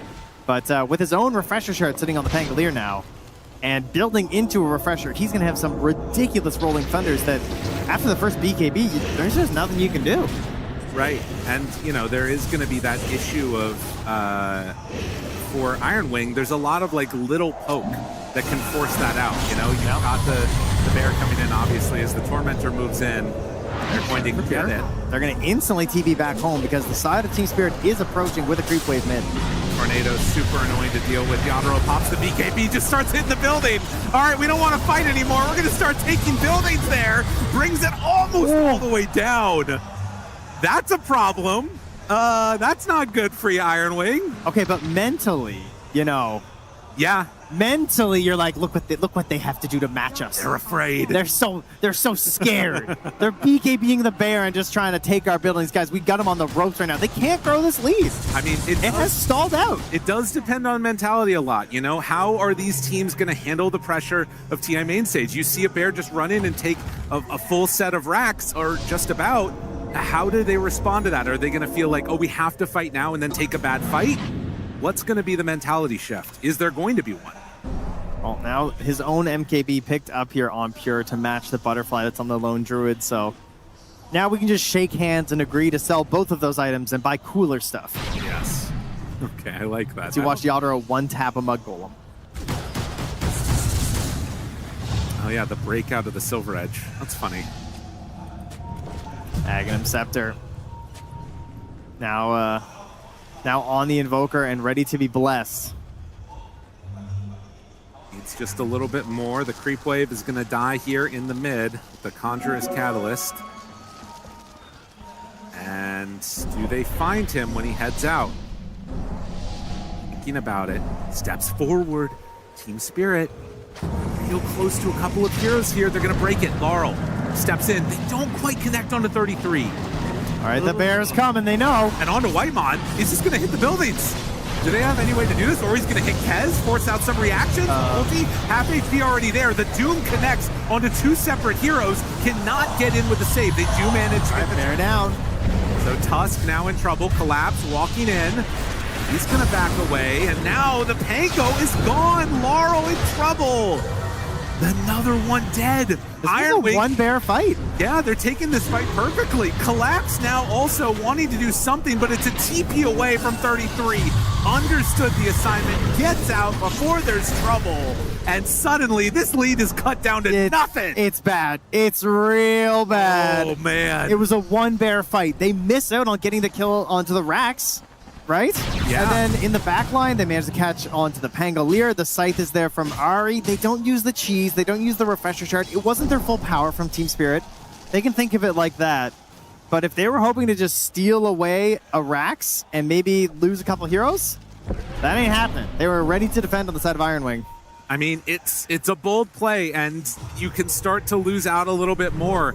Definitely, as we can see this replay here. I mean, that's a full HP bear. Look at him go to work on this thing. Oh, yeah. Through the BKB, this stinks of desperation, Lyrical. That's what you say is Iron Wing. I think you honestly, you're definitely not wrong. When the team stops wanting to fight, it does raise some questions. What's happening? What's going on here? And now they find BZM, though. This is the perfect fight if they can do it. No, the bear is dead, though. Broken and getting out of there, not me. Not able to connect. The Tornado barely manages to find him. And now this Wind Ranger, another death. And Iron Wing, for the first time in this game, are going to take the gold advantage. Say the line, Lyrical. I don't know. Say the line. I don't know. What's your voice line? Say it, Lyrical. Oh, you're welcome to the late game. Welcome to the late game. It's Iron Wing's late game. They have got the Ags on the Doom. They have the Ags on the Invoker. They have waited for this. All right? They got some big heroes. All right? They have analyzed the situation. You know, 3-3, he plugged it into the computer in his brain. It actually prints out a big paper thing, just like the old PCs. And he's like, we need the Aghanim Scepter on the Doom. That will solve our problems. BCM, get synth your Aghanims. Get the Sunstrikes. The Cataclysm will bring us victory. And here they are. This is very scary territory. They have delayed this game as long as they needed to, and 52 minutes in, what are Iron Wing going to decide to do now? Are they going to try and take the aggressive front foot forward? Now, Wind Ranger is dead for 50 more seconds. Buyback status, there's a couple heroes on Radiant that don't have it. Collapse has been playing without buyback for a while now. Obviously does have the Ceaseless Dirge ready to go, but Team Spirit, it feels like they need another mentality moving forward of how to deal with it. The Aghanim Scepter on the Doom is clutch. Yep. The problem is they still only need one because of the bear. Yeah. That is a big fear that you still have to hold in your hearts as Iron. And look at this! They're right onto him right away! Pure getting hit. He's brought somewhat low, but they jump in with the Doom. It's not going to matter. That's Aegis down one time. All right, bear down. 33. Does he decide to go anymore? Shards keeping 33 out of the fight. He can't blink in. Instead uses the Force Staff forward, and now they find that second Doom, but now maybe they're a bit too far. The refresher out from the Pango. Oh, that's the turn that they needed to get the control. Pure in trouble. 33 in trouble. Iron Wing. What else do you have left on the tank? BZM, you're going to need every little bit. He's out up here. He escapes. Gets away for the moment, but still the chase is there. Laurel finds him, cuts him down. His last bear out here on Yadro after the refresher. And the slowdown onto BZM. He got him with the overwhelming blink. Can BZM manage to get some separation? Does it look like he's going to be able to escape? But this lead, it's not insurmountable. Iron Wing have to be careful. They don't have buyback on their Keds. That is a little scary. I mean, there is no Roche to deal with right now, obviously. So that is a bit of an issue. They can't just grab that and go high ground with it. They want to try and force some buybacks out here and see what's happening on Spirit. The Bear's back in 50 seconds. They can definitely go for a push here as Team Spirit. See if that is indeed what they want to do. What is your one? What's your pick, though? You know, how do you get this kill as Team Spirit? I mean, I don't know. Yadro steps up. They have the banner down. They haven't placed it yet, but they have it on the Tusk if they want to use it. Like, is it a Blink Shackle from Nami? Can he find? Oh, the roll. They're going in. The roll onto BZM. Right, force them back and just kill the buildings. That's right. Focusing the buildings where they can. The bear takes down one. They didn't get the BKB, though. There was no panic from BZM. They're going to hold it. And the Hex is already out from Ari. The bear down to about 3/4 HP, saved by Collapse. The Wheel of Wonder already used. Can come out of it in a moment. Shackle not going to latch, but messing a little bit with BZM. And now the BKB, Yadro hitting. Interesting. They don't have the Kez for another little while here. Yadro hits, destroys, and now is going to look to take down the range tracks as well. Can't quite get it, but substantial damage dealt to Iron Wing's base. Talk to me, Trent. What are you seeing? I mean, can't quite get the range racks, right? So they get forced back. They're happy to sack that bear. I think that's okay in this moment. Just fine with that for now. Team Spirit, you just say that, you know, that was good. Like, we got those kills near our base. Killed the Pure on the Kez. We move in. We get, we essentially get a win condition, right? We got the tier 3. Now we're just looking for Megas. That is the play here. They get both shrines again. A late game snag here for the 56-minuter.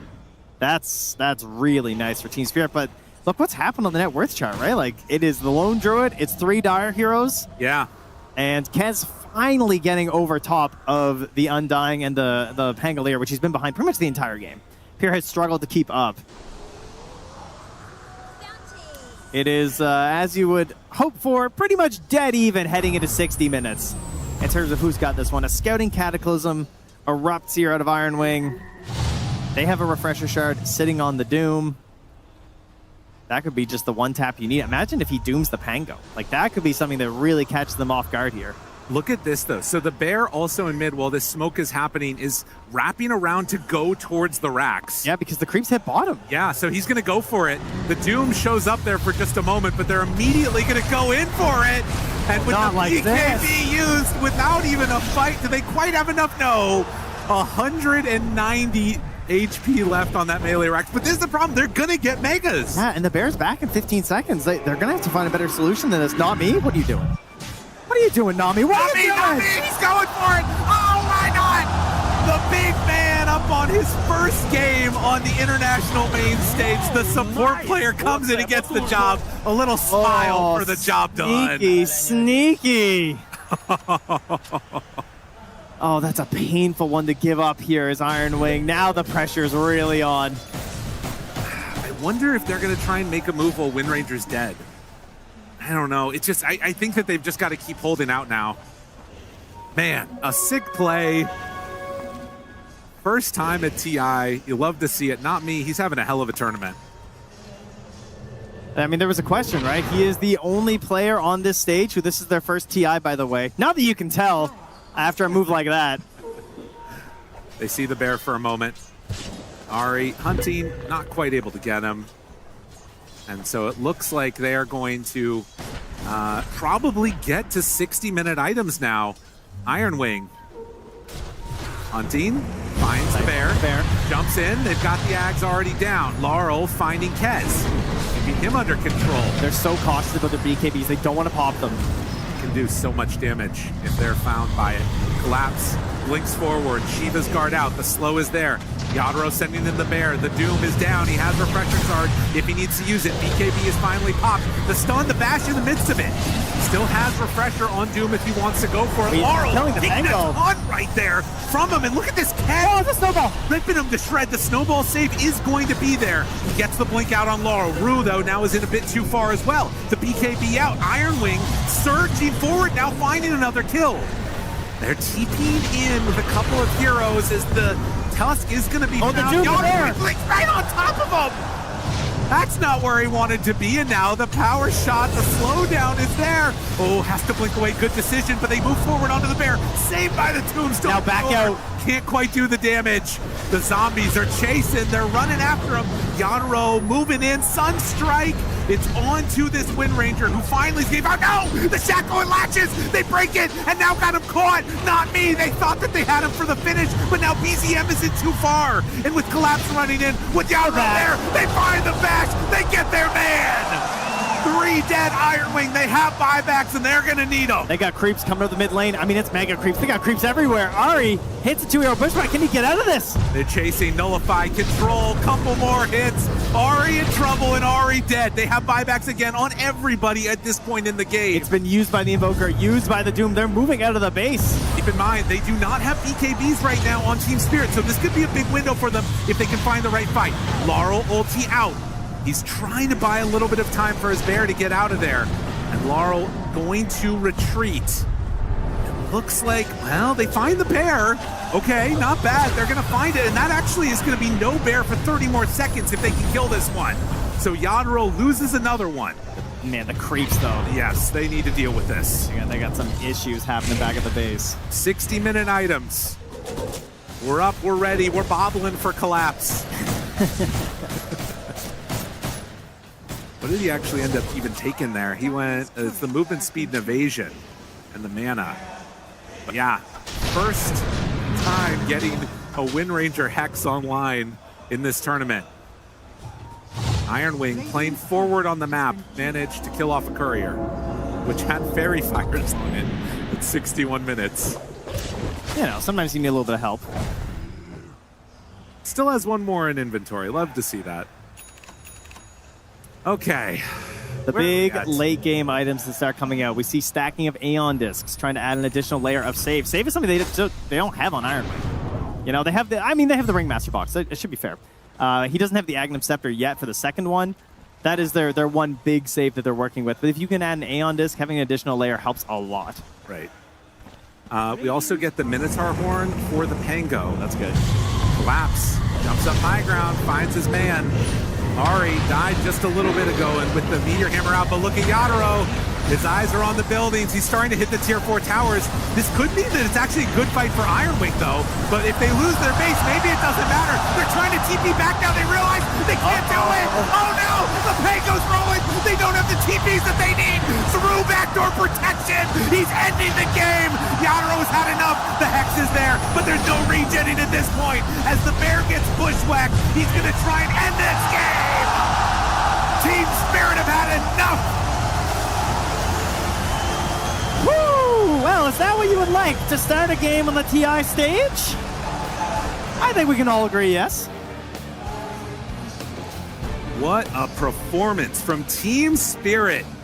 They come in, get several kills before the horn, and manage to come away with that victory. Not me with a clutch performance in 33. That one hurts. What could have been? I mean, you could feel it. They were making the comeback, but that late game potential of the Bear, it's so interesting. It's like the early game of the Bear went so much better than usual.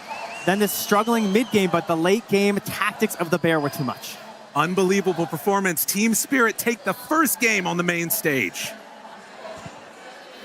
Oh my gosh, what a treat. That was only our first game of the main stage. It was over 60 minutes. It was a backdoor lone druid bear.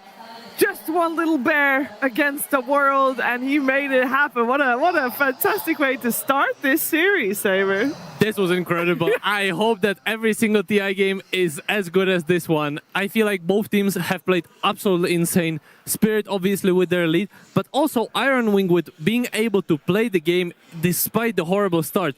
I don't know how, but 33, he came back from such a bad lane. He was so farmed. And then, I don't know, this ending was just pure cinema.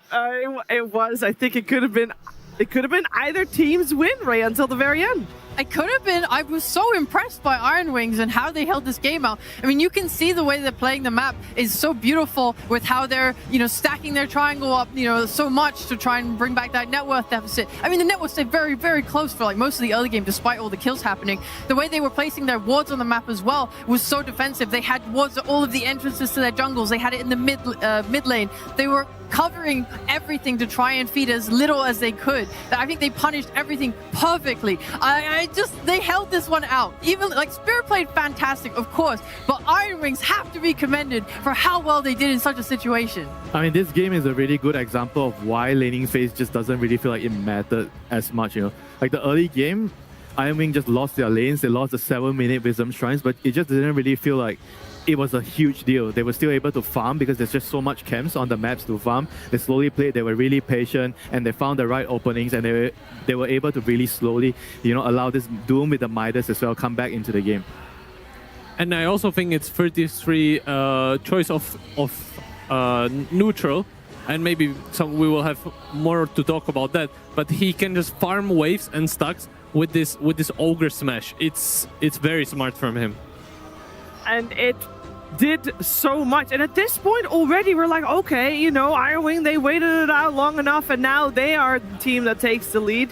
But I think later on, obviously, Iron Wing did a great job at being in this position to begin with, but this is when the fights are decided by just who fights It's best. the role. I think a couple of fights, Spirit took bad fights because they were chasing beyond the role. So they were able to identify the situation, which is if Lau has no role, he kills a target, they need to back, they need to play with the role. And you could see in the later fights, they were able to understand that. They were only playing with the role, we get one kill and then we back off and we reset. And the moment they figured that out, that was when the team fight started to sway towards Spirit's favor. So kudos to them for being able to figure out what was the problem during the game. It was such a tense game, and I don't feel like every single team would be able to figure that solution quickly. I think so either. And I think, Winter, you already mentioned at the very start of the day, this Tusk, speaking of roles, he had some brilliant ones as well. Yeah, in the early game, you could see like the power of the Tusk. So I'm sure we're going to see some clips later on. But the hero gave Team Spirit the lead they were able to accrue in the early game because Tusk is a hero that could do so much in the early game. He's the only hero that was able to gank the mid lane at 4 minutes. He killed BZM. He was able to just snowball the game. They were able to take the 7-minute Wisdom Shrines, and that set up Team Spirit in a very good position in the first 10 minutes. 18-0-9 on Yatoro in a 63-ish minute You say game. that like it's impressive. It's Lone Druid. He was across the universe in a little Wait, camp he had somewhere. 0 deaths? Yeah. I think that's impressive because you know he was hunted. He was hunted at times. I will say it was never nice to successfully see the done. way he swung across the map because like usually sometimes you see the Lone Druids play just in those like 2 camps on the side of the map and then it becomes a bit predictable, but I think he also still moved with his team as they moved on the map. So he always had that layer between him. Yeah, very well played. I think maybe if you want to contest him being the MVP, which I don't think a lot of people would, but maybe Collapse would be a close second. He played fantastic on that. Yeah, the Undying, you can't go wrong. I'm so happy that we finally had offlane Undying, and he cooked. He was so good. He was left alone by his supports because they played with Yatoro, and he just 1v2'd this lane. And I also love his build. I'll talk about it a bit more later. He's so smart and so good at the game. It was a fantastic showing of Team Spirit and Iron Wing, to be fair. A lot of people might be talking at the start of this game about how that would impact the rest of the game that played out. Because the start of the game, Team Spirit had a fantastic momentum going. And to learn more about that, we're heading over to Purge. Thank you, Shiva. Yes, that early game moment was super, super impactful for how the game went for Lone Druid. Check this out. Before they even got across the map, Team Spirit instantly moved to this spot to put a ward. They hoped or anticipated that Iron Wing would use the gate to come through to get aggressive, and they spotted the enemy smoke. That's what led to that early fight as they crossed the map. They posted up on this cliff. They didn't show up there, so what they did instead is they sent the bear around the left side to break the smoke. That told them that their opponents were still here, and this allowed them to get ready, and they did this little juke move with Tusk going like this to say, oh no, it's just me by myself. Nope, surprise. It's actually a trap for you instead. So they kill 3 heroes, only losing 1, which gets them off to an amazing start here. An instant Band of Elven skin here for the Lone Druid, which is getting him 6 damage and 6 attack speed. And check this out. This part was really cool as well. The camps are about to spawn, and for support, it's super important that the Radiant blocks this camp and the Dire blocks this camp. So there's usually a little support battle that goes on here. But Rue is going to end up blocking the camp and instantly ditching to go start a gank here, or a kill on the Doom, which they're successful with. So they basically get off to a great start here. They kill Hoodwink shortly after this, and it just continues.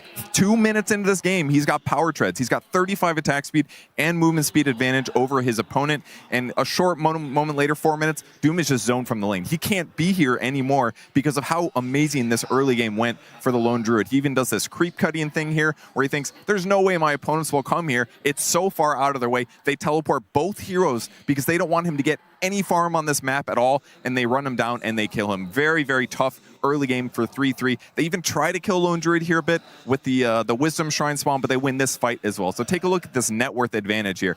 Heroes are supposed to be about the same. Look at this giant advantage that Yatoro had. He had basically the best early game Lone Druid performance of the whole tournament, and this really carried them throughout the game.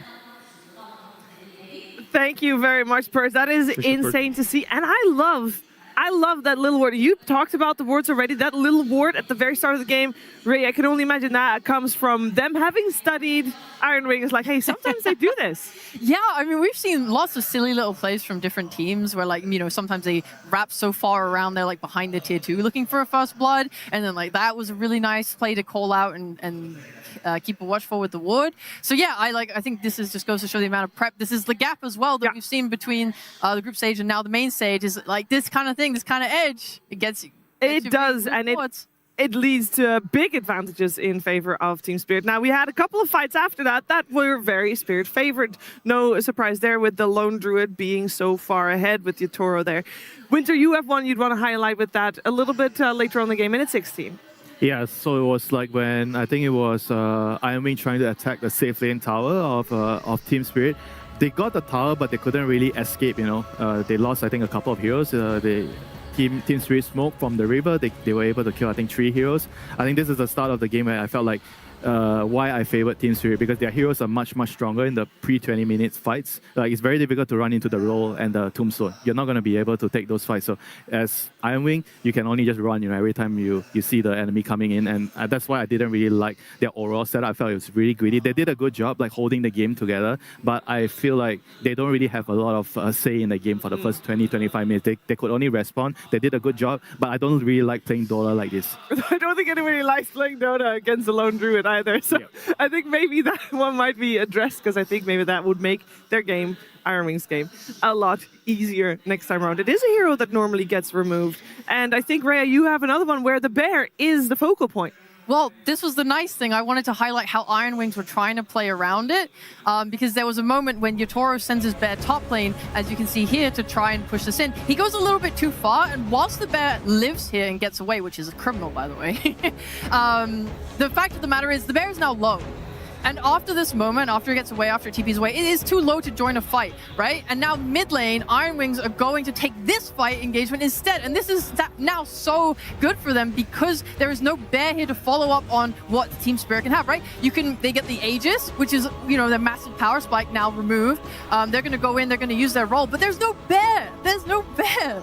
And as a result of them taking such a smart fight and not losing heroes, they lose the ringmaster, right? But they're going to peel off, they're going to move back, they're trying to get out. And then now they're going to choose to take a second engagement afterwards and now re-go back in now that they know there's no role. The bear's here, but it doesn't matter, because now Iron Wings can come in. BZM's gonna do so much damage with his Invoker. Like, look at this combo. It kills the Pango and the bear, gets those kills, gives him an advantage. And this all happened because Yatoro over-pushed with his bear, and because Iron Wings were able to split their heroes appropriately to deal with that push and then take advantage of it on the mid lane. Yeah, it's crazy to watch this back. I think, Saber, when you see Yatoro play a game like this, and there were a lot of bear shenanigans in this one, was that needed? Because he was backstabbing and taking those buildings a lot, and a lot of people would say, like, just go for an honest, even fight. And that's the beauty of Lone Druid. You can feed your bears. It doesn't even matter. Obviously, if the enemies fight you right after, it's a little bit of a problem. But since you're not playing a real hero, but you're playing this bozo hero of Lone Druid, where your real hero is the bear, and if it dies, it's fine. You just resummon it. It is not fun.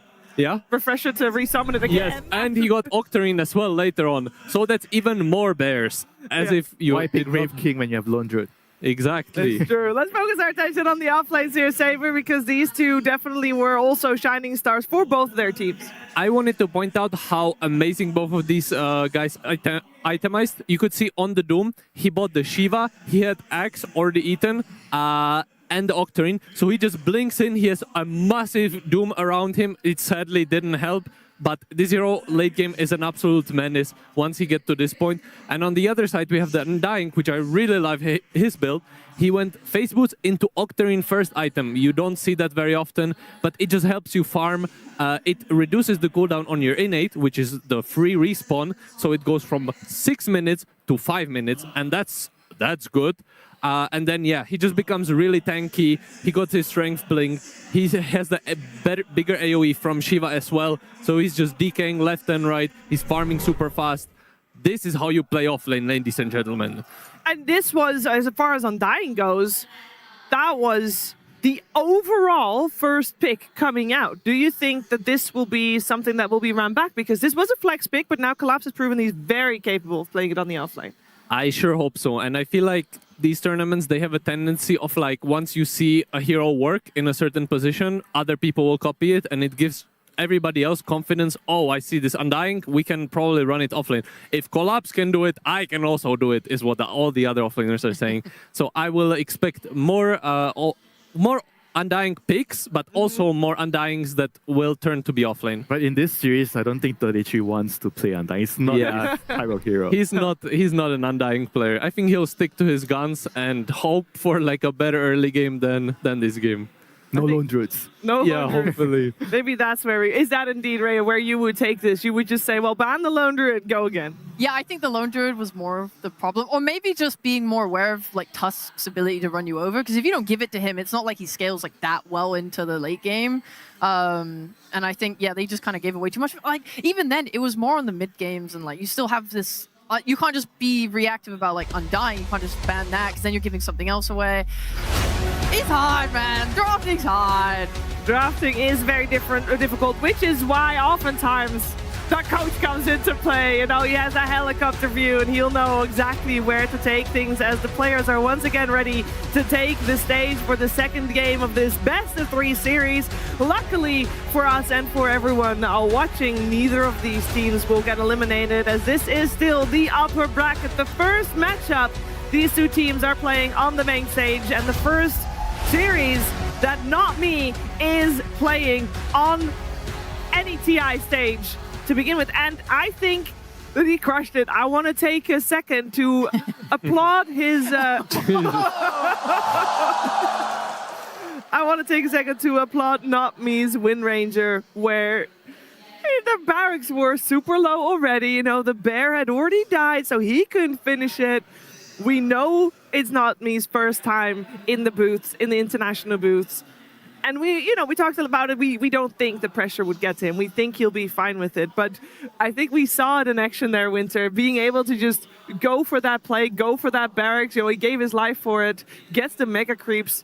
That's when you know that nerves are not an issue. Yeah, that's exactly what would you do in a pub. You know, you see the wreck and you just go die for it. And that's great, you know, seeing that from him. You know, he's playing like he's in a pub, he's relaxed. And that's great for a young player. And I do want to go back to what Alex mentioned about like the support duo. I do feel like the Tusk could be something that's really important. I do think that it's good on both sides where it allows them to play their game either on Ari or on Rule on his Tusk. And I think this hero is going to be a very key hero. It's not a very imbalanced or like OP hero, but I think in this particular series, comparing how both the teams are playing, it could be a very critical hero. It could for sure, as we are seeing if BZM can have maybe also more impact. He had a good Invoker, don't get me wrong. But if we compare the Invoker and Undying, those were the first 2 picks for both teams respectively.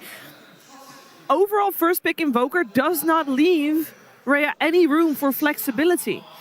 And that might be a handicap in this one. Potentially, but also it is sacrificial in a nice way. You're like saying, you're stating this is the hero I'm going to play, I can do stuff with it, right? And you give more to your teammates. So really, we should be blaming everyone else. Because they got the later picks. Yeah. And they didn't win with it. So, No, I feel like he cooked. Like, BZM Invoker is something else. I think he is the only reason why they were able to stay in this game for so long.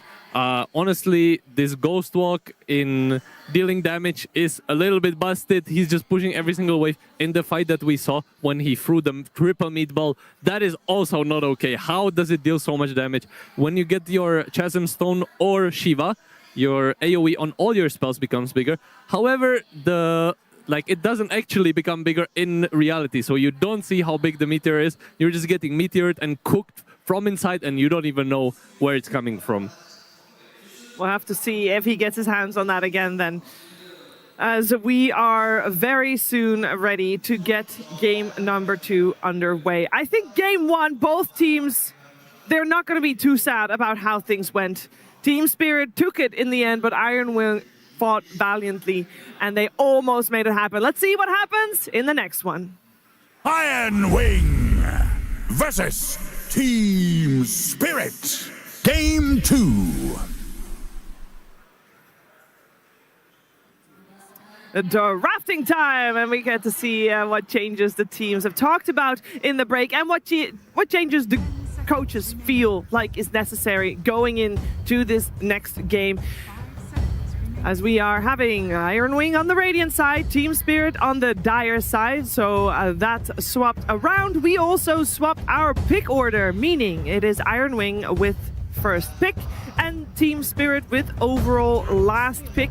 Heroes to look out for on the bans are the Lone Druid from the previous game and still the Earth Spirit as well, as we will keep talking about that as long as it's not banned, because that is still a menace. Other than that though, curious if that Undying gets addressed, but it's Iron Wing's first pick, so they get to dictate how it will go down.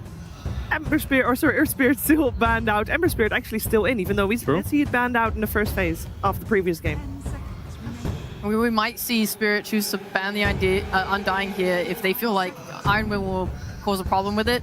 But I honestly wouldn't be against an Invoker first pick again. I mean, they can take Centaur because they've really favored that throughout the tournament, but the Invoker was really good. It actually did 86,000 damage last game. It did the most in the game. All right. And they already removed Slada, so it probably means that the idea is there, you know, for Iron Wing. They want to open with the Invoker. Okay, well, I guess that's what Spirit were tossing up. Sorry, BZM. It's a good ban. I like it. You don't I'm want convinced. you don't want to give BZM his Invoker. You kind of want to force them to play something else. Oh, look at our boy in the crowd. Mira has been spotted. All right, Iron Wing with the overall first pick. So, do they want to steal that Undying? Does Team Spirit even... You know what? You're coming into this best of 3. Okay, they do want to steal the Undying. Because I was curious, like, do you even want to do the same plan 2 times in a row, or want to just completely change it to keep the enemy team on their toes? I think you can just run it back, to be fair, especially when the hero is flexible. So they could easily just play it 5. But yeah, Iron Wing decided to take it. Whitemon does have a super strong Undying. I don't think they will play it offlane. But I don't think you need to. So in the group stages, I think I remember seeing Spirit utilize Death Prophet against Undying lane. So do you think that that's practically the only reason why you would pick you want a range offlaner against Undying if you know Undying is on your lane? You want at least one range hero. Either it's the 4 that's just gonna keep hitting the Undying and keep you away from the offlaner, or you can just have the offlaner be the range hero, such as Death Prophet, who can heal herself with her Spirit Siphon. And we got the Lina, very nice pick against Undying. It's very high range. You can kill the Tombstone. I am hoping it's gonna be carry, but they could play it mid as well. But I think that carry Lina is a little bit better answer to Undying, as you don't really rely on bursting someone. You're just kind of dishing out tons and tons of damage. I think another important thing to note, like last game, we saw Team Spirit able to pick up every single Roshan, like kind of as soon as it was available for them. And you can do that with Undying because you can place the Tombstone like on the Roshan and it will hit the tomb, and then it's just kind of free. But when you do that multiple times, you get Roshan's banner. And I feel like last game we saw that it was really difficult for Iron Wings to be able to actually destroy that banner. Lina is a hero that now if Iron Wings would implement that, take Roshan's early and have that banner up, like Lina can help deal with that too.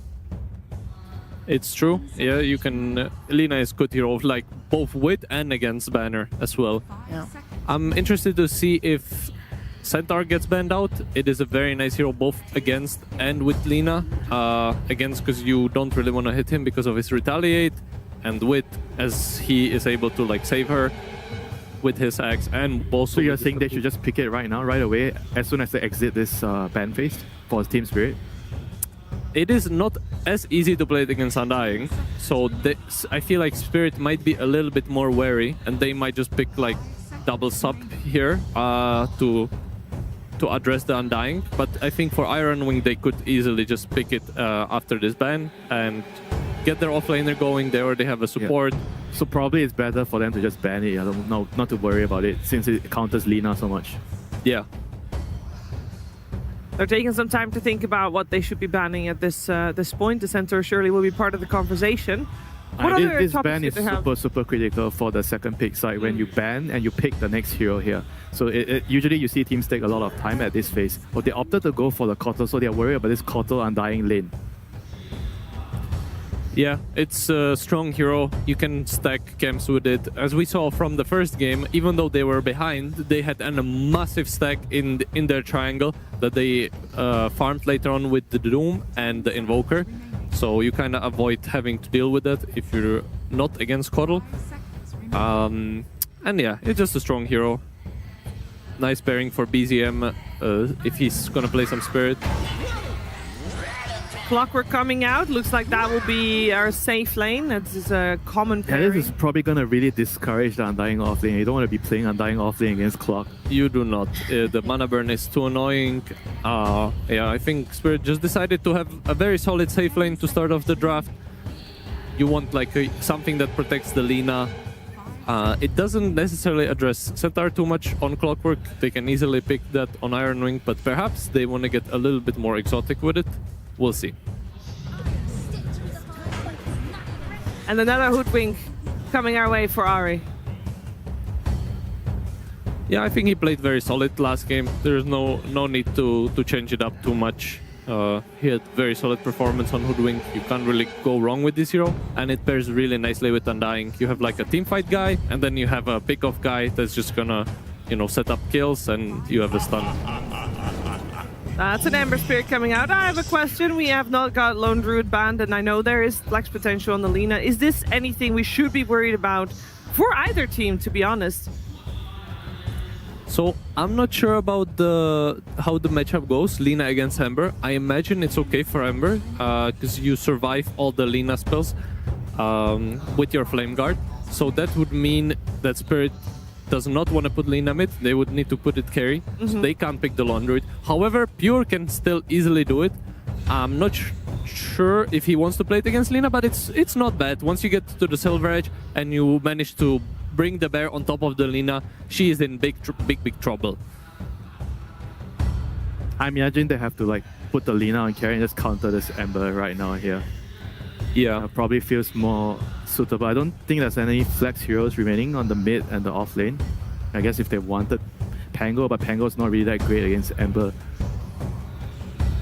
Yeah, against Ember you have to decide to go one or two ways. One is you counterpick the Ember and you try to just demolish him in lane, and that kind of enables you to play the game. Or the other, since Ember is such a strong mid laner and teams usually play through him, you want a hero that doesn't do the same thing, because you will lose it.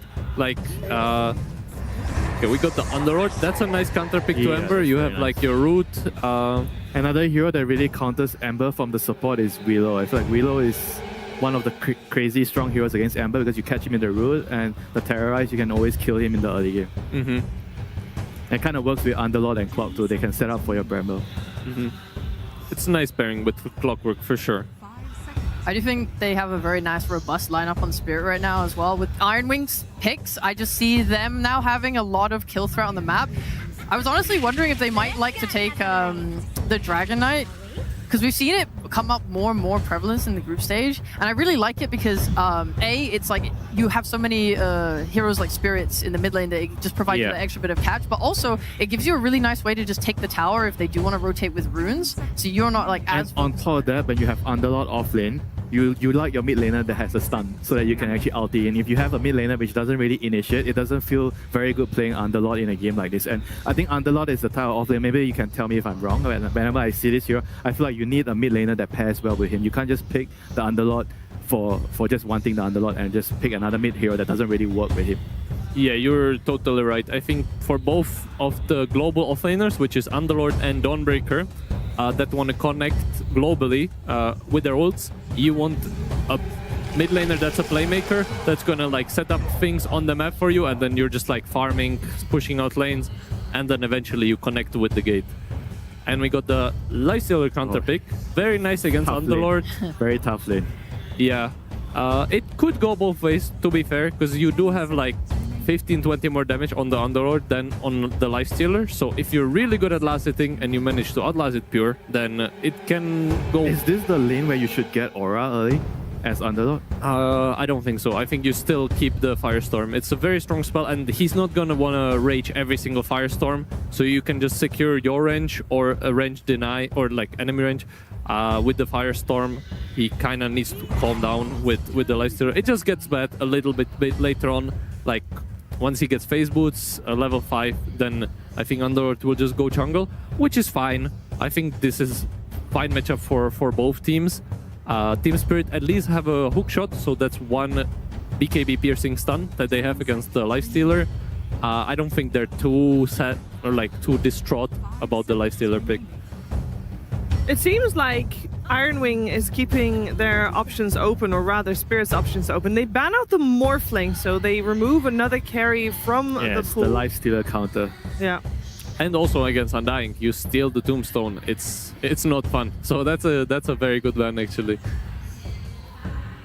Yeah, what else is good against Lifestealer and Undying? Kind of feel like they need a mid hero for sure, right? I don't think they want to have the Lina as mid. Yeah. I mean, he could play some Viper on Laurel. That's like a hero that absolutely smashes Ember Spirit. However, it's not really a playmaker. We'll see which way they decide to go, if they want to just dump. So you're their saying the defense. choice they have here is whether they want to counter the lane or they want a hero that rounds up their whole Yeah, lineup. exactly.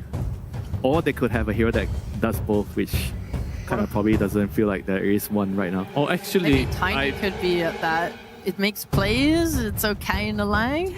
I do have the hero. It is Slark mid. We've been seeing it a little I bit. saw that. I didn't like it. You don't I'm like gonna it? be a contrarian. When I watched that play out, Ember went basically even in net worth against the Slark. It was just noob Slark. Oh, okay. Yeah, okay, bro. Another carry banned by Ironwing. As well, they keep the flex potential open on Lina. It does seem like on the other side we need an offlaner for Ironwing. Any thoughts on what that offlaner needs to be able to do? The Doom that 33 played in the previous game is still in the pool. Do they want a Helm hero here? To run the Lina down? Like something that can, like some Lycan type hero? You could do Lycan, yeah. It's good against Clockwork. However, I think they need something that's a bit more active, as the Lifestealer will just kind of be farming. The Centaur is still in the pool. It is not the best against Underlord, however, as he has percentage damage for you, and he also roots you, so you don't really... It's harder to stampede out. Every time we reach this, I always think of 8 different heroes, and they end up picking Doom. Yeah, he does like Doom. Every time! Every I'm like, time. look at all these fun offlaners that exist, and they always pick Doom! But it's comfort. We did see him having a... Like, he was heavily focused in that previous game, right? They knew where he was going to move. They tried to slow down his farm as much as they could. Yeah, I mean, he had a great game last game, and he's probably going to have a great game again. I do wonder how they're going to itemize, because last game we saw 33 buying Midas and going, like, Devourer, and I've seen Lifestealers, go between, sometimes buying Midases themselves and sometimes not, just going straight for the Radiance, so I don't want them to get too greedy, because Spirit could punish that. And the Shadow Fiend as the final pick for Team Spirit. And that means we are going to have the mid Lina on our hands, and Yatoro will play Shadow Fiend. Is that, because both teams are kind of considered turret heroes, as we call them. They just stand, they hold their ground, they just hit. Is that a little bit too much of the same thing, Saber? I don't mind this pick. I think Lina plays in a way where you're just gonna get your axe and you're gonna be flying around the map looking for pickoffs, and it is very nice, like both against Lifestealer and Ember, because you can just pick them off if you have enough damage and if you have your Dark Willow with you. Yeah, I don't mind it. I'm a little bit worried about this Lina lane. I think he can get ganked by Hoodwink and Undying very easily, and then it's gonna be very rough. However, if Laro survives the laning phase, I think it's a very nice Lina game. Do you feel like they have like too greedy of a setup, since they don't really have a way to, I guess, utilize the Underlord ulti in the early stages? It wouldn't be so easy, not impossible. Yeah, it is. You don't necessarily have to do it. I think this Underlord will be utilized much more defensively, holding towers, getting some auras or Lotus, and making sure that these other two cores have a good game going. Thoughts, Rhea, on what you think will happen on this one? It could be a little bit too greedy. Yeah. But maybe Underlord could get Ags Rush going, and then you just control Ember with the pit and make it so we can't sit on your backline turrets, and that would be nice. That would be nice. Are we going to a game 3, Winter? No. Whoa. Unfortunately, no. I don't think so. Wow. You think it's too strong? I mean, there's a chance, but I feel like Spirit's early game, like, even though I feel like they're a bit greedy, but they should be able to secure the runes. It's going to come down to the runes, and they have the best support at the runes, Clockwork. But I've been told that Lina versus Ember is not necessarily swaying in the way of Lina. That is what I've said. Yes, and it's what I you stand by it. I think it's gonna be fine. For Ironwing, that is. Like, I think they have much better mid lane setup. So it just depends how hard they cook. If they manage to push it to the limit and kill Laro. Okay, that seems like a lot of pressure on that mid lane. I will also remind you guys that those first 10 minutes of the previous game didn't really mean as much as later we got, but we're going to pay attention to how Ember versus Lina is going to play itself out. But before we get to see that, we are going to check if it's Slacks. He's found Maposhka. Thank you so much, Shaver. Yes, we are here with Maposhka. So good to see you here on the TI Grand stage again. How are you feeling being back here once more? I feel great. I really like the crown, and I feel like I'm kind of excited when I'm not playing. So I really enjoy. Oh, absolutely. Fantastic. Well, I did want to ask you a little bit about Not Me. Now, Team Spirit obviously does amazing in front of a crowd. You guys get a lot of energy. That was his first game. It was pretty good seeing the Wind Ranger steal that last Rax. How's he doing in there? Is his mental good? Is he like the rest of the team or a little nervous? How's the man feeling? No, I would say that he still improve with every game, and he not stable as like a new player on tier 1 scene. But I guess like, he improve very fast, and everyone helps him with that. So we believe in him, and we're just trying to let him do what he wants to do. Always, maybe sometimes even too much. Great. Well, definitely seems to be working. All right, I'm going to ask you one quick question. Any chance for a game 3? I think yes. Yes, there might be a game 3. All right, let's find out as we throw to our casters for this incredible game 2. Thank you so much, Slack. Apparently, there might be a game 3. We'll have to see what indeed does happen as we're out to that one. Was I supposed to say that? Like, did we win? What happened there? Yeah. But yeah, did manage to find that victory, and love to hear also about Not Me and how he's sort of dealing with there, saying, you know, maybe not as stable, but trying to make sure that he feels as comfortable as possible doing what he needs to do. And it's good to go into something like this with maybe a little bit of adrenaline. Yeah. I mean, he was fired up. As he said, you know, he feels a little nervous, a little excited being here with the crowd because they are cheering for him like crazy.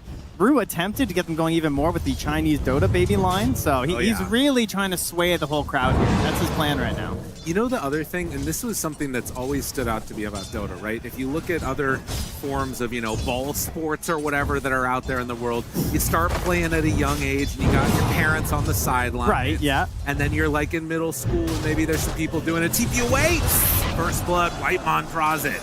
And then as you just keep going up the levels, you get more and more used to a crowd. But for many of these players, it's the very first time that they're playing in some of the biggest tournaments of the world, and suddenly they're surrounded by people. It's a lot to deal with in a way that many other people haven't. Yeah, usually the only large crowd they're used to is their avoided list. You know, that's the biggest group of people they've ever seen in their lives. Fair enough. Well, we'll see how they're able to do in this one. Ari getting chased down, brought down by Roos, so 1 kill apiece as they reopen up that camp. 33 will manage to get the pull over in front of his tower, though, most likely. As Collapse is getting chased down by Whitemon, drops a pit to drag the creeps back for a moment, and then is going to TP it back to base. Yeah, let's go all the way home because of his resource situation right now. And this is just the life versus Undying. Yeah. Right?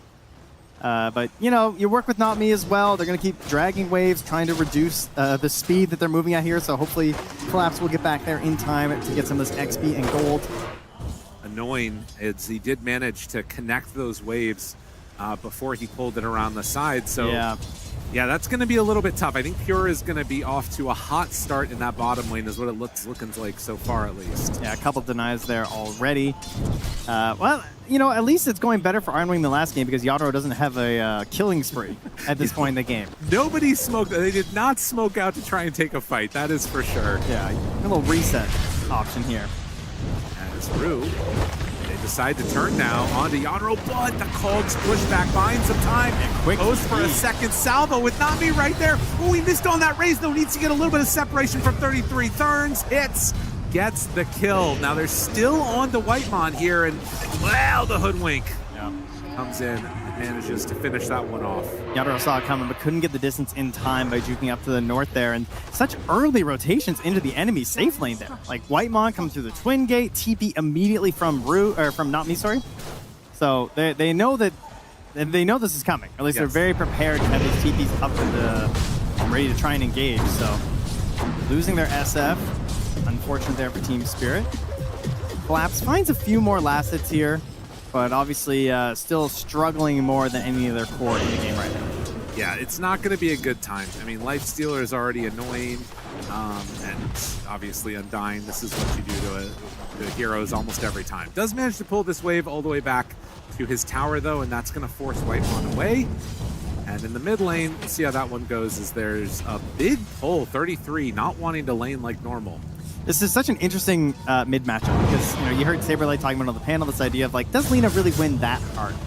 And I would say that out of all the mids in this tournament, Laryl and BZM tend to be the ones that don't really push their advantage that hard in the lane. It's not often I watch a lane and be like, oh, they're dominating the lane. I feel like they're both kind of eke it out mid laners, get to some farm, and then make plays with their team. Right. So I want to see if Laryl can actually take advantage of this matchup. You know, can he find the edge that may or may not be there? Well, Collapse goes down, but yeah, that's going to be something to watch for. And already you can see 31-9, definitely a better time over this Ember. Yeah, the creeps are dying right now as he's back home regenning. Yeah, and he has a TP to the tier 2. He's scared. That's not where you want to be. No, he's jungling here and pulls him up to the high ground for a moment. We'll still manage to get a hit off as they're trying to just continue to mess with Ari here. Not me. Is still chasing him, and I guess, yeah, with the Brambles out and already finding a couple more hits. Does he go for the courier snipe? He decides to TP away instead. That's not going to work, sir. A couple options there. At 33, brought down again. Team Spirit, their early game. What? He was. Hey, what happened there? He got caught by the cogs from the rapid. Oh, because where he was pulling the creep wave. Because Rue was camping mid for the longest time, waiting for BZM to get back. But then he hits a flare to help with the gank onto the Hoodwink, and then he walks up the river to catch cogs on the Doom. I felt like he was wasting his time. These supports are doing a really good job. BZM will manage to get that illusion rune and needs it playing on this Ember. Collapse. Oh, it's just out of range. Oh, that's annoying. Oh, did they? Oh, yeah. Yes, yeah. This is Iron Wing is doing this every single game. If you guys watch the replays, Whitemon will run up here every single game and block this camp. If he's Radiant or if he's Dire. And yeah, likewise on the other side, you're seeing a block over there too. This is certainly the meta right now.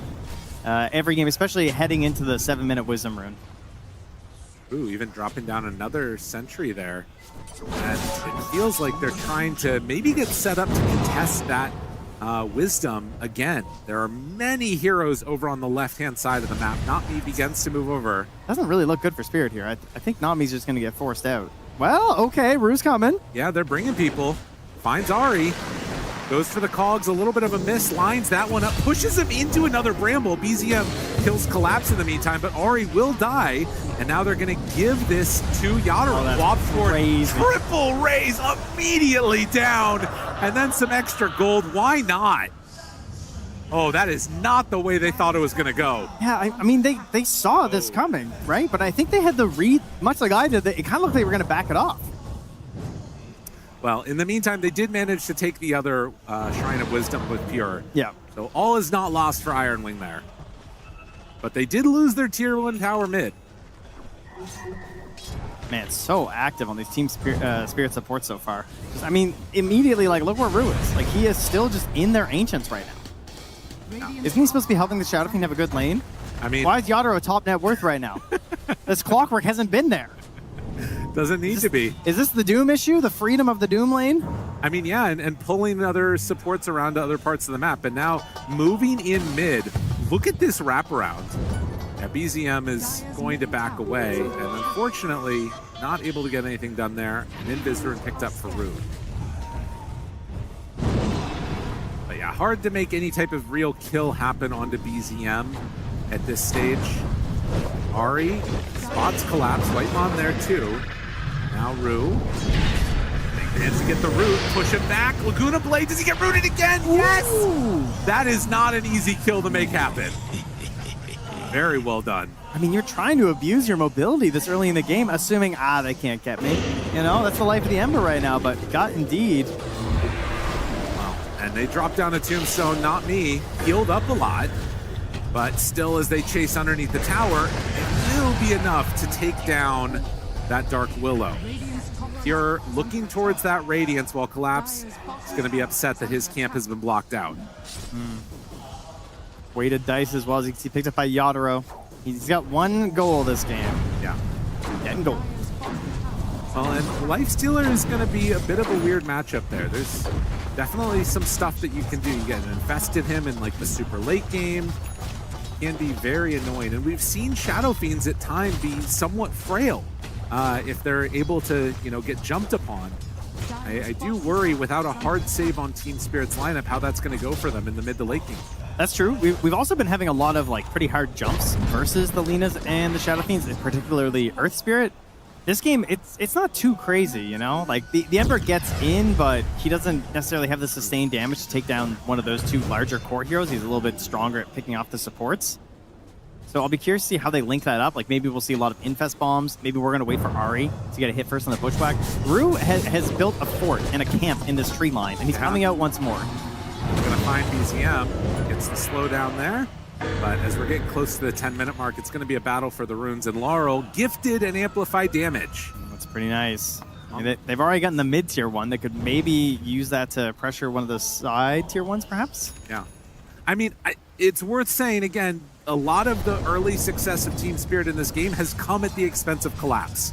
Like, Collapse had a really good game last time. He is not feeling good right now. This is a very poor offlaner. But they do have a Boots of Travel Lina, and he has the gate. So the way back into this game is going to be kills. Yes. Or just even joining in on tower pushes can be nice. It also means that you have to be cautious about any aggressive moves you want to make on the side of Iron Wing. Like, Ari's obviously getting pretty hungry, right? Like, he wants to set up plays for BZM so they get something going, but he's aware that every single time he's thinking about the Lina TP and the gate. Meantime, 33 continuing to just farm up for himself and work towards that Midas again. Can also opt to go the Blink Dagger route first if you feel so inclined. But yeah, Laurel farming up, taking some camps, Collapse, trying to dodge away from Pure and Whitemon. But they hook shot in and they find him. 33 caught. Yadaro, couple more hits is what he's gonna need. Rue still there with the chase down and has to give it up. Meanwhile, Laguna Blade drop down bottom. Good damage onto Whitemon. He's hidden, but the Infest to keep him alive. Turns, Decay, still surviving. Hit a Malice down. Tombstone also out. In the end, it's enough for the finish. Okay, kind of guarantees they can't just instantly chase after Pure, I suppose, but most likely going to get away with that one anyway. Rue once more, just he's refusing to believe that he's on the Dire this game. We'll find a very late D ward on that Observer here from Not Me, and TP out successfully. Does leave space here for a stack for Ari, though. Oh wait, he did miss the Ancients, unfortunately. But yeah, that's going to be something to watch for, because obviously now Rue knows that that stack is built up there. You got a haste run on Laurel, you've got this Underlord for early aggression. If they ever get an inkling that people are heading over to clear out that stack, they can maybe think about a contest. Yeah, Yadaro really likes playing him there. And he's on big AoE ulti with the Requiem. That could definitely be the hero. You can keep flaring it as well from Rue, one hook shot in. And even if the flare is just hitting you as Iron Wing, you're going to have to decide, like, is this worth going for right now? Like, how much vision do we have on the other heroes in this game at the moment? Right. Well, and it's not a necessary move for Team Spirit. You don't need to, like, shut down those stacks, but if you could, I mean, they're pinging it. Yeah. So this is the plan. Ari, they're bringing numbers. I think, yeah, Iron Wing understands what's going on. The pushback kills Ori, though. It happens so quickly. And now, BZM TPs to try and make some type of a fight happen. So Rue is going to die. A pretty heavy committal for that. Yeah, they forced the Ember to rotate over here. Lina was keeping an eye on it, thinking about rotating in for that, though. So if they had, like, let's say they killed the Doom, like, they immediately would have ran in there and started farming up the two camps that are there. So I think it's a good decision because it also gains Iron Wing these camps by winning that fight, even if it feels like you're overcommitting with the heroes. Right. Lina drops the Laguna Blade, not able to do anything more to Pure. They're going to lose the bottom tower on Iron Wing, but do, like you said, get those camps. Stabilize this game a little bit for them here. It's a pretty big lead starting to build onto the Shadow Fiend. And obviously we're going to get a Radiance finish up pretty soon, and they'll start to speed up. But the full commitment comes out with a Tombstone and everything to lock these down for Iron Wing. And Laurel is closing in on a Kaya. Get himself a little bit more damage here. And that's going to be a completed Midas also at just about 14 minutes for 33. Rue does come over, not going to try and make a big move for the Shrine though. And so yeah, I mean, again, thinking through how that last game went, we remember Iron Wing being able to pull it back into their favor. The sort of counterpoint is that there's no Invoker in this game, but also there's no Lone Druid.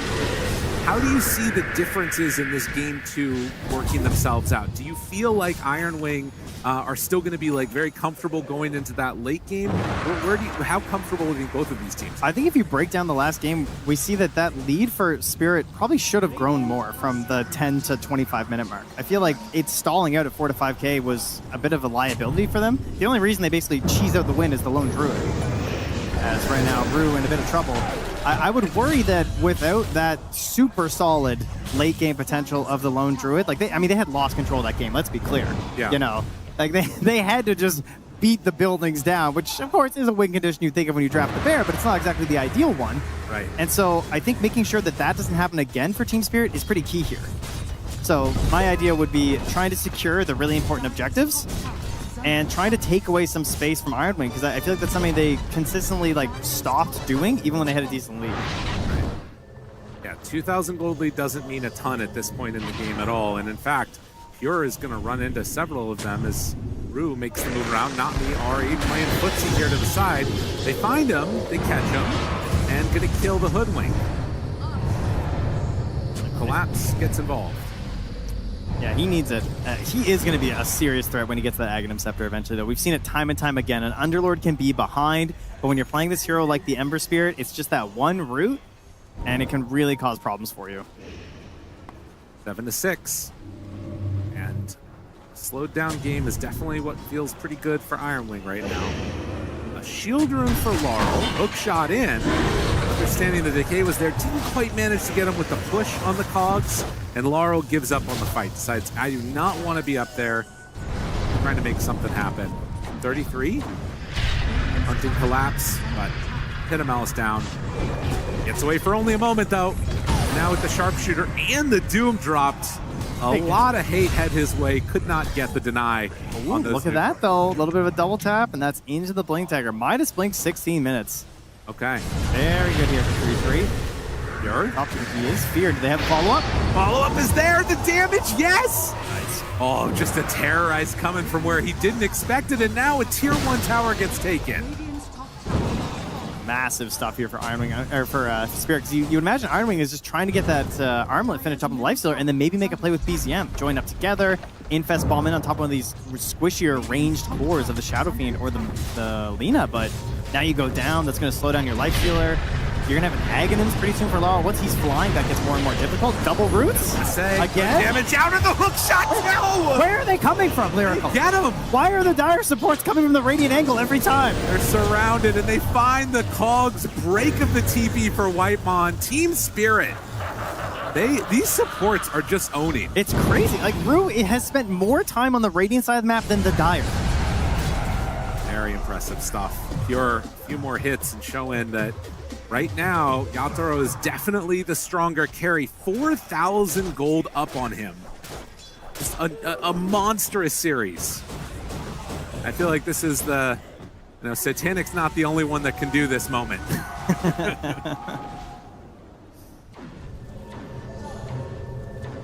Oh man, I mean, if you're on the side of Iron Wing right now, you gotta think of a plan with this Lifestealer. Like you gotta get involved, make something happen together. Try and find a good Doom. All right, he's running on Yatoro. Dodges triple hit on the cogs, catches BZM too. Rue did so much right there. He had 4 cogs in a row. Yeah, Pure's like trying to test things out as well versus the Shadow Fiend and just getting absolutely obliterated. Yeah. Has to just turn into the dragon. It went so poorly. All right, well, those cogs, not as much. And Rue forced a hook shot to get away. Do you have enough to survive? No! BZM, enough with the Spirit Vessel to bring him down there. No charges, though. That's a little... God, yeah, I mean, if I was BZM, every time I get rooted now, I'd just be a little bit terrified. Will dodge away from the terrorize, does get hit by the stun, but then gets out of trouble. All right, very much back. 2 kills here on those dire supports. And this is certainly a very vulnerable part of the game right now for BZM. He really wants to get into that BKB, so he doesn't have to worry about the double, triple roots that are going to be coming out once you have this Aghanim Scepter finished up on the Underlord. Meanwhile, Pure has been doing some farming up top as the Ancient Black Dragon to give himself an extra layer of protection and has now finished up his armlet. So, be prepared for some infest plays. We got 4 points in the Tombstone right now for Whitemon. So if you want to try and fight Iron Wing at an objective, it is going to be a little bit tough, but we do have that Lina. We do have a Shadow Fiend. We definitely got some Tombstone hitters. does almost have the Aghanim Scepter completed on the Lina now, and the wraparound is coming. Oh, wait, they're going to run into Team Spirit. Yeah, they will. They're going to see him right through and finds him immediately. What more could you ask for? The Doom is already out. They're going to drop the ulti coming in from Collapse, but the turn and hit. Wait a minute, Yaduro's still strong. He's still so strong. He finds 2 more kills before he dies. Oh, Ari just barely surviving from that, actually, and Laurel comes in for the cleanup. They just beat them on the numbers game because of this mobility. I mean, that one wasn't even TPs from the Lina. That was just anticipation and good coordination on the map together. Yeah, congratulations, you found me. Really did. Yeah, Shadow Fiends. Yeah, he's doing a lot. That's really scary. If he gets to the point where Doom is not, I mean, it might still kill him, but he's just a glass cannon. Yeah, being doomed isn't his biggest concern, eh?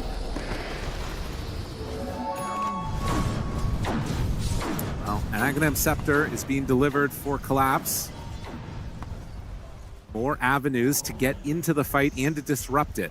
These little tiny things that come in and start messing with Ember. It's very annoying to play against, especially as we've seen when you have to follow up hookshot or LSA or these other disables that have just really made it tough for BZM to play. The waves on the side lanes are in a really bad spot right now. Like they're getting them pushed out as Iron Wing, but they really need to, I think, get a Tormentor, honestly. I feel like a Shard on the Hoodwink or the Undying would both be absolutely massive right now.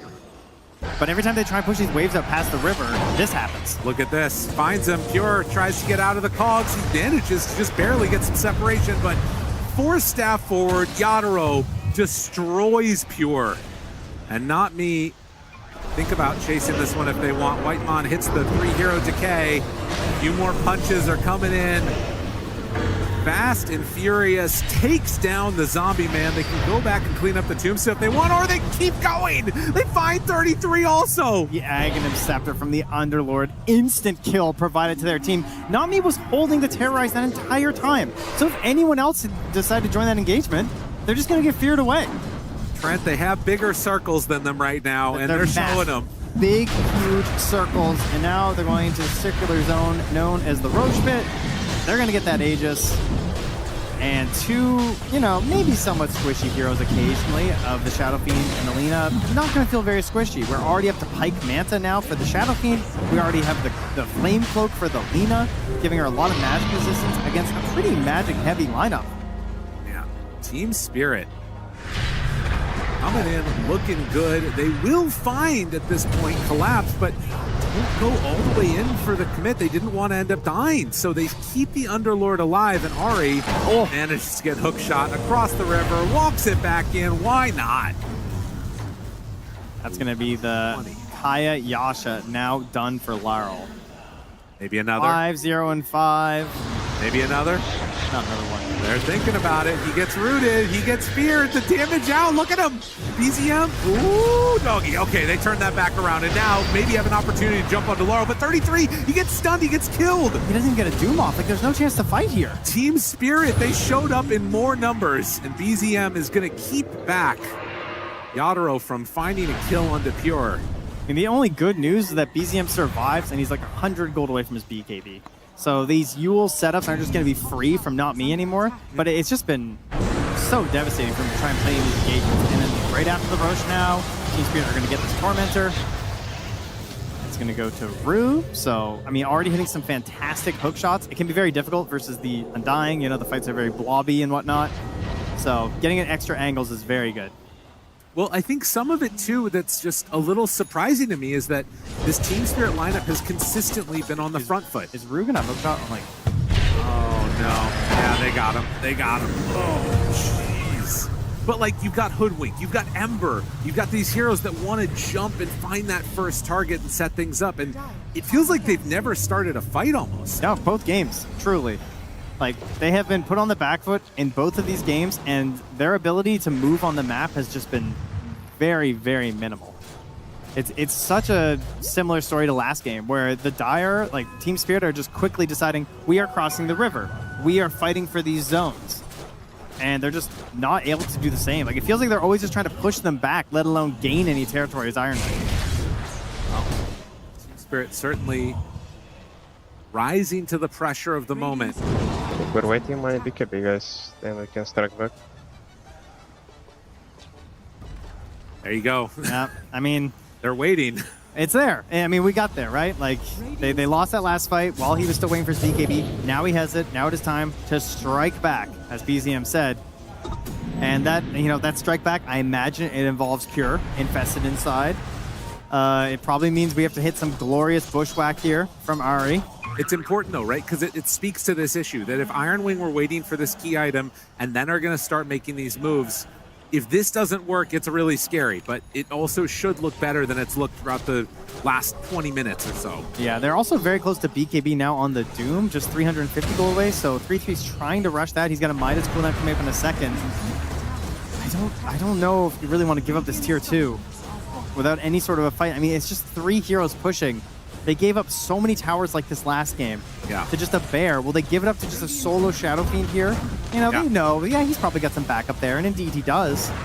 But they just know they can't fight it. They're, you know, this kind of comes back to this idea of them playing like the machine. They really like to have their specific items. They have a plan. They like to make an idea and stick to it. So they're gonna wait for the BKB. It's flying out on the courier now to 3-3. What can they get done though? Can they kill this Lina? Can they blink Doom her? Can they bushwhack her? Larl? Oh, the camps aren't there. That might save his life. Oh. Or does he stick around for this? I mean, they see him on this ward. They know where he's going. Rue's intercepting now. I mean, look at this. Yeah. Running away. They're waiting for the perfect fight. What do you think that circle? Absolute perfect fight. What do you think that circle on the map from BZM means? A giant squiggle all over the bottom half of the map. I'm not sure. Play there. It didn't look like a happy squiggle. Laurel shows on this wave again. Rue is up front and center though. The bodyguard keeping him alive. Yadro steps forward, finds Whitemon. A couple quick hits is all that they're going to need, and now they're cooked. So they move in, they take him out, and wait a minute, Pure pops the enrage, trying to run, but no, the hook shot's there. Rue's got him, stunned for now, rooted. This cannot afford to happen. Yule Scepter lift up, they gotta save, they gotta save, they gotta keep him alive. The stun is there for a moment, but no, Pure is brought down. Team Spirit relentless with their chase. Collapse runs forward. They can't hit the brambles. They don't need to hit the brambles. They take down the Undying. Whitemon was trying to get close enough for an infest save because he doesn't have the Tombstone Shard yet. But he can't quite get there. That ends up costing him his life as well. A little Save Your Buddy syndrome in action here on the TI stage. What are they waiting for now? We got to find a new item to wait for, huh? Apparently. I mean, I don't know. It's tough. A 12K gold lead right now. Team Spirit, this squad that has come in and looked incredible on the main stage, is doing it again. Last game was a very, like, you know, with the Tusk place. Oh, lift up. 33, TP's out. They'll just throw a few items out there, but that's the BKB used. In the first game, they had this Tusk, and they were instantly making plays, right? Like we saw with Yadro on the Lone Druid. He doesn't have to wait for anything. In this game, it was a little slower to start, but the second that Rue got into the hookshot, it's been ridiculous. Like, he is just the ideal clockwork that you want on your team. And the same thing with Not Me and the way that he's playing aggressively, too. We've known that, you know, obviously Collapse, Arturo, unbelievably powerful talents, but to see it also out of the supports, it's really impressive. Okay, Iron Wing. They got to get back into this one now. They're just, if they would have gone up right then, they would have run into the Lina. Unfortunately, they won't see her there. Now, Toro is showing on wave. It's not quite coming together there for Iron Wing. Spirit a step ahead of them. When it doesn't connect, feels quite bad sitting on these BKBs. Yeah, in this game, this gold lead that we talked about has not just been, you know, flat. Yes. It has been up and up and up, just constantly growing here for Team Spirit because of the way they're playing aggressively with these supports, because they have the global teleportation of the Underlord and the Lina. They're just always opening up these opportunities. And I think we should also mention the fact that Yadro has played very aggressive this game. Yes. Like, he is constantly on the other side. He's not just doing backwards farming into their camps, because what's better than farming your own camps? Farming the enemy camps. All right, that's exactly right. I mean, they saw all of these heroes walk through here underneath a ward placed down by Rue. A Hex is now done for Lina. Oh man, if they catch Rue with that, I mean, or even just BZM, obviously. Like, it means that once he sees that Hex, he can't allow himself to ever just get hit by a single like root or any sort of a cursed crown after. Like, he can't play that little greediness with his BKB. He's just gonna have to let it rip. Yeah, 100%.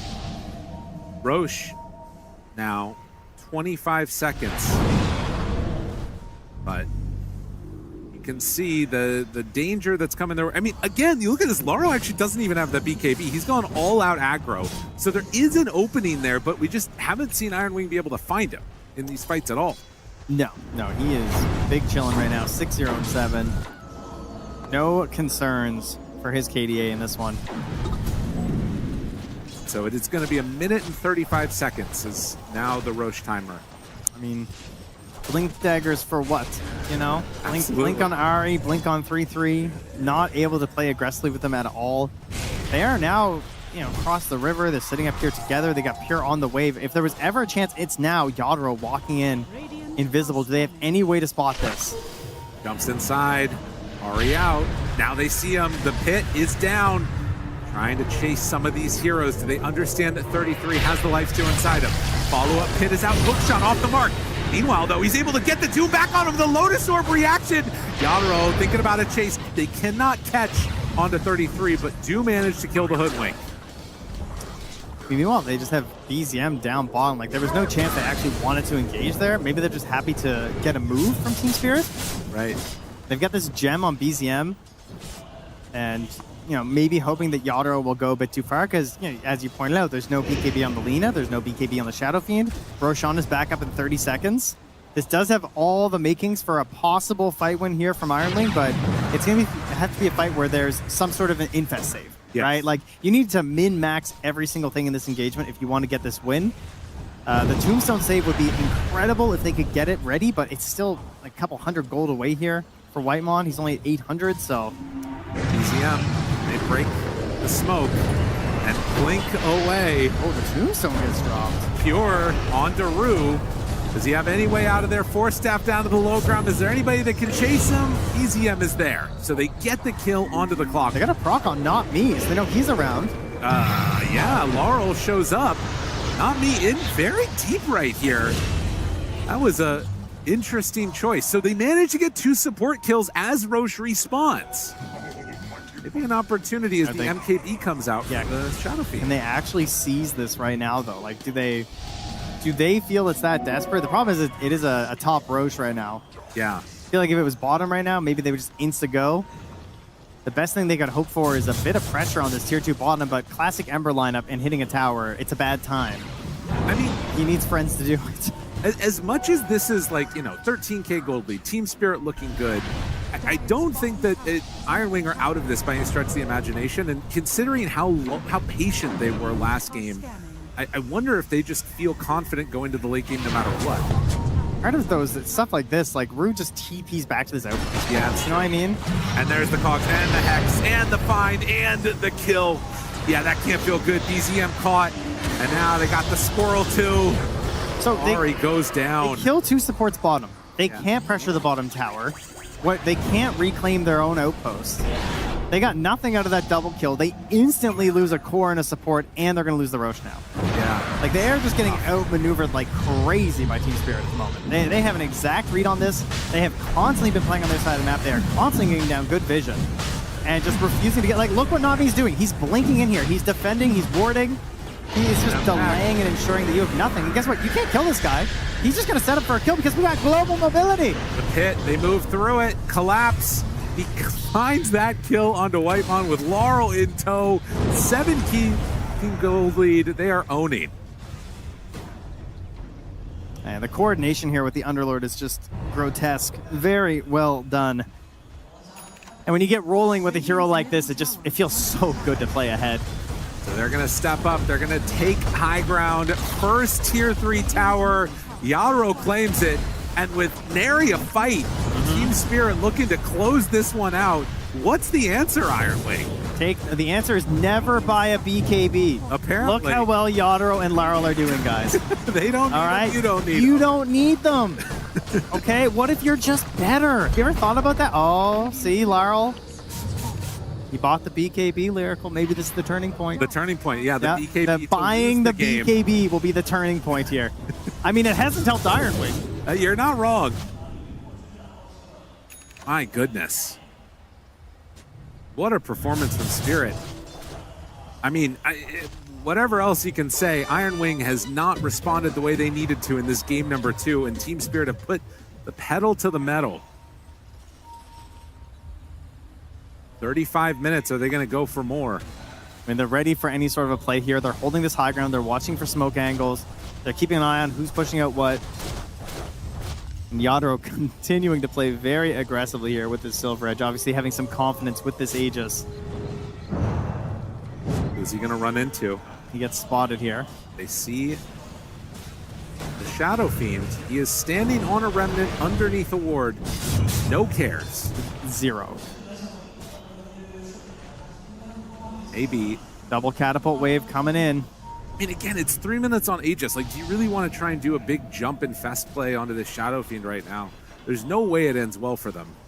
I feel like they need 2 Dooms. That might help. They need a lot. All right, well, they're going in. There's the vision from the Shiva's Guard. Finds some, pulls it back. Bushwhack, sharpshooter, connection, not me dead. Okay, that's something. Can they turn it into more? The Crozier, he's Crozier'ing. BZM in some trouble, tries to run away, but the right clicks follow him. Didn't stand a chance. And Pure, he just has to sit there and watch. There is not much else to do as they have built up a gold lead. They are taking these lanes. A second set right now. Team Spirit indomitable in this game number 2. Pure is just trying to find anything. He's just running in here right now, thinking, I have to start something. This is their desperation play. He just goes in. The Life Killer walking in never feels good. No, that's not the play. You do not want to see that. The Hex is out now. LSA connects just on the edge. Ooh, what a manta. To do what they can. Okay, big 33 jump in. Lincoln's popped. How much more do they have? They do not have much, Trent. It is not looking good for Iron Wing. Things look bad, as a matter of fact. Doom waiting for his Blink Dagger to come back off cooldown, but in the meantime, Pure gets brought down low. Not dead yet. Laguna Blade out. Needs to infest to survive. Okay. Gets into Ari. So they take down the Clockwork. Now, I do have some bad news about their top lane. No, that part's not great. Their top lane is entirely dead. It's a little bit tough. No. It was a noble effort from Pure to just get in there and try and make something happen. And he did barely escape after being hookshot there by Rue. Yeah, this is despair mode right now for Iron Wing fans. It's time for more of the Conjurer's Catalyst. Oh, yeah. Now for the Lina here.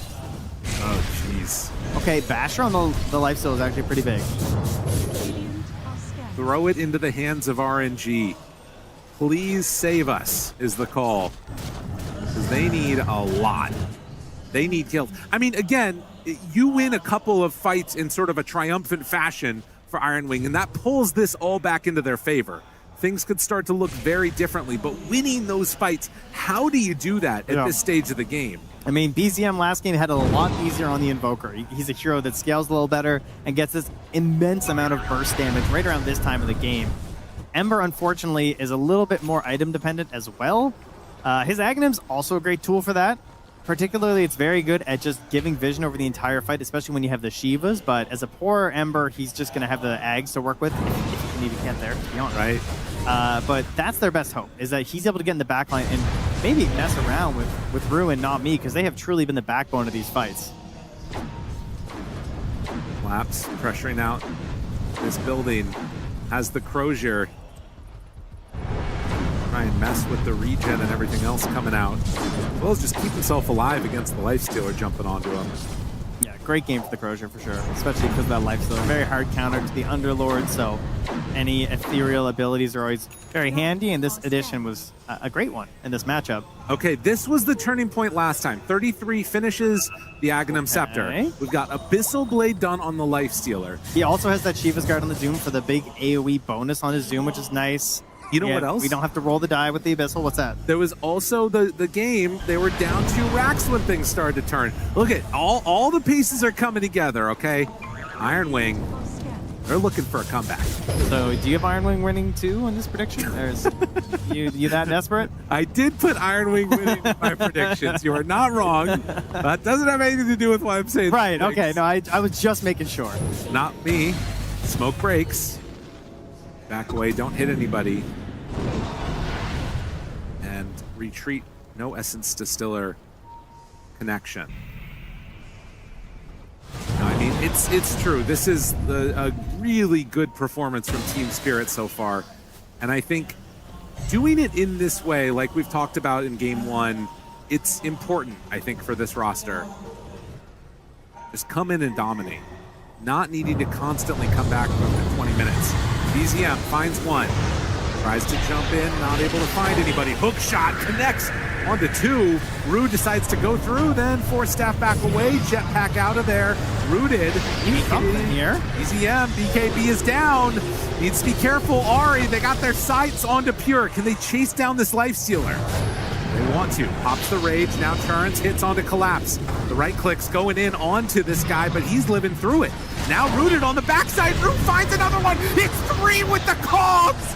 On the land, the hit, the kill. They jump in with 33. Is it going to be enough damage, though? No! He dies so rapidly. Look at the hits coming in from Yadero. 4 dead for 2.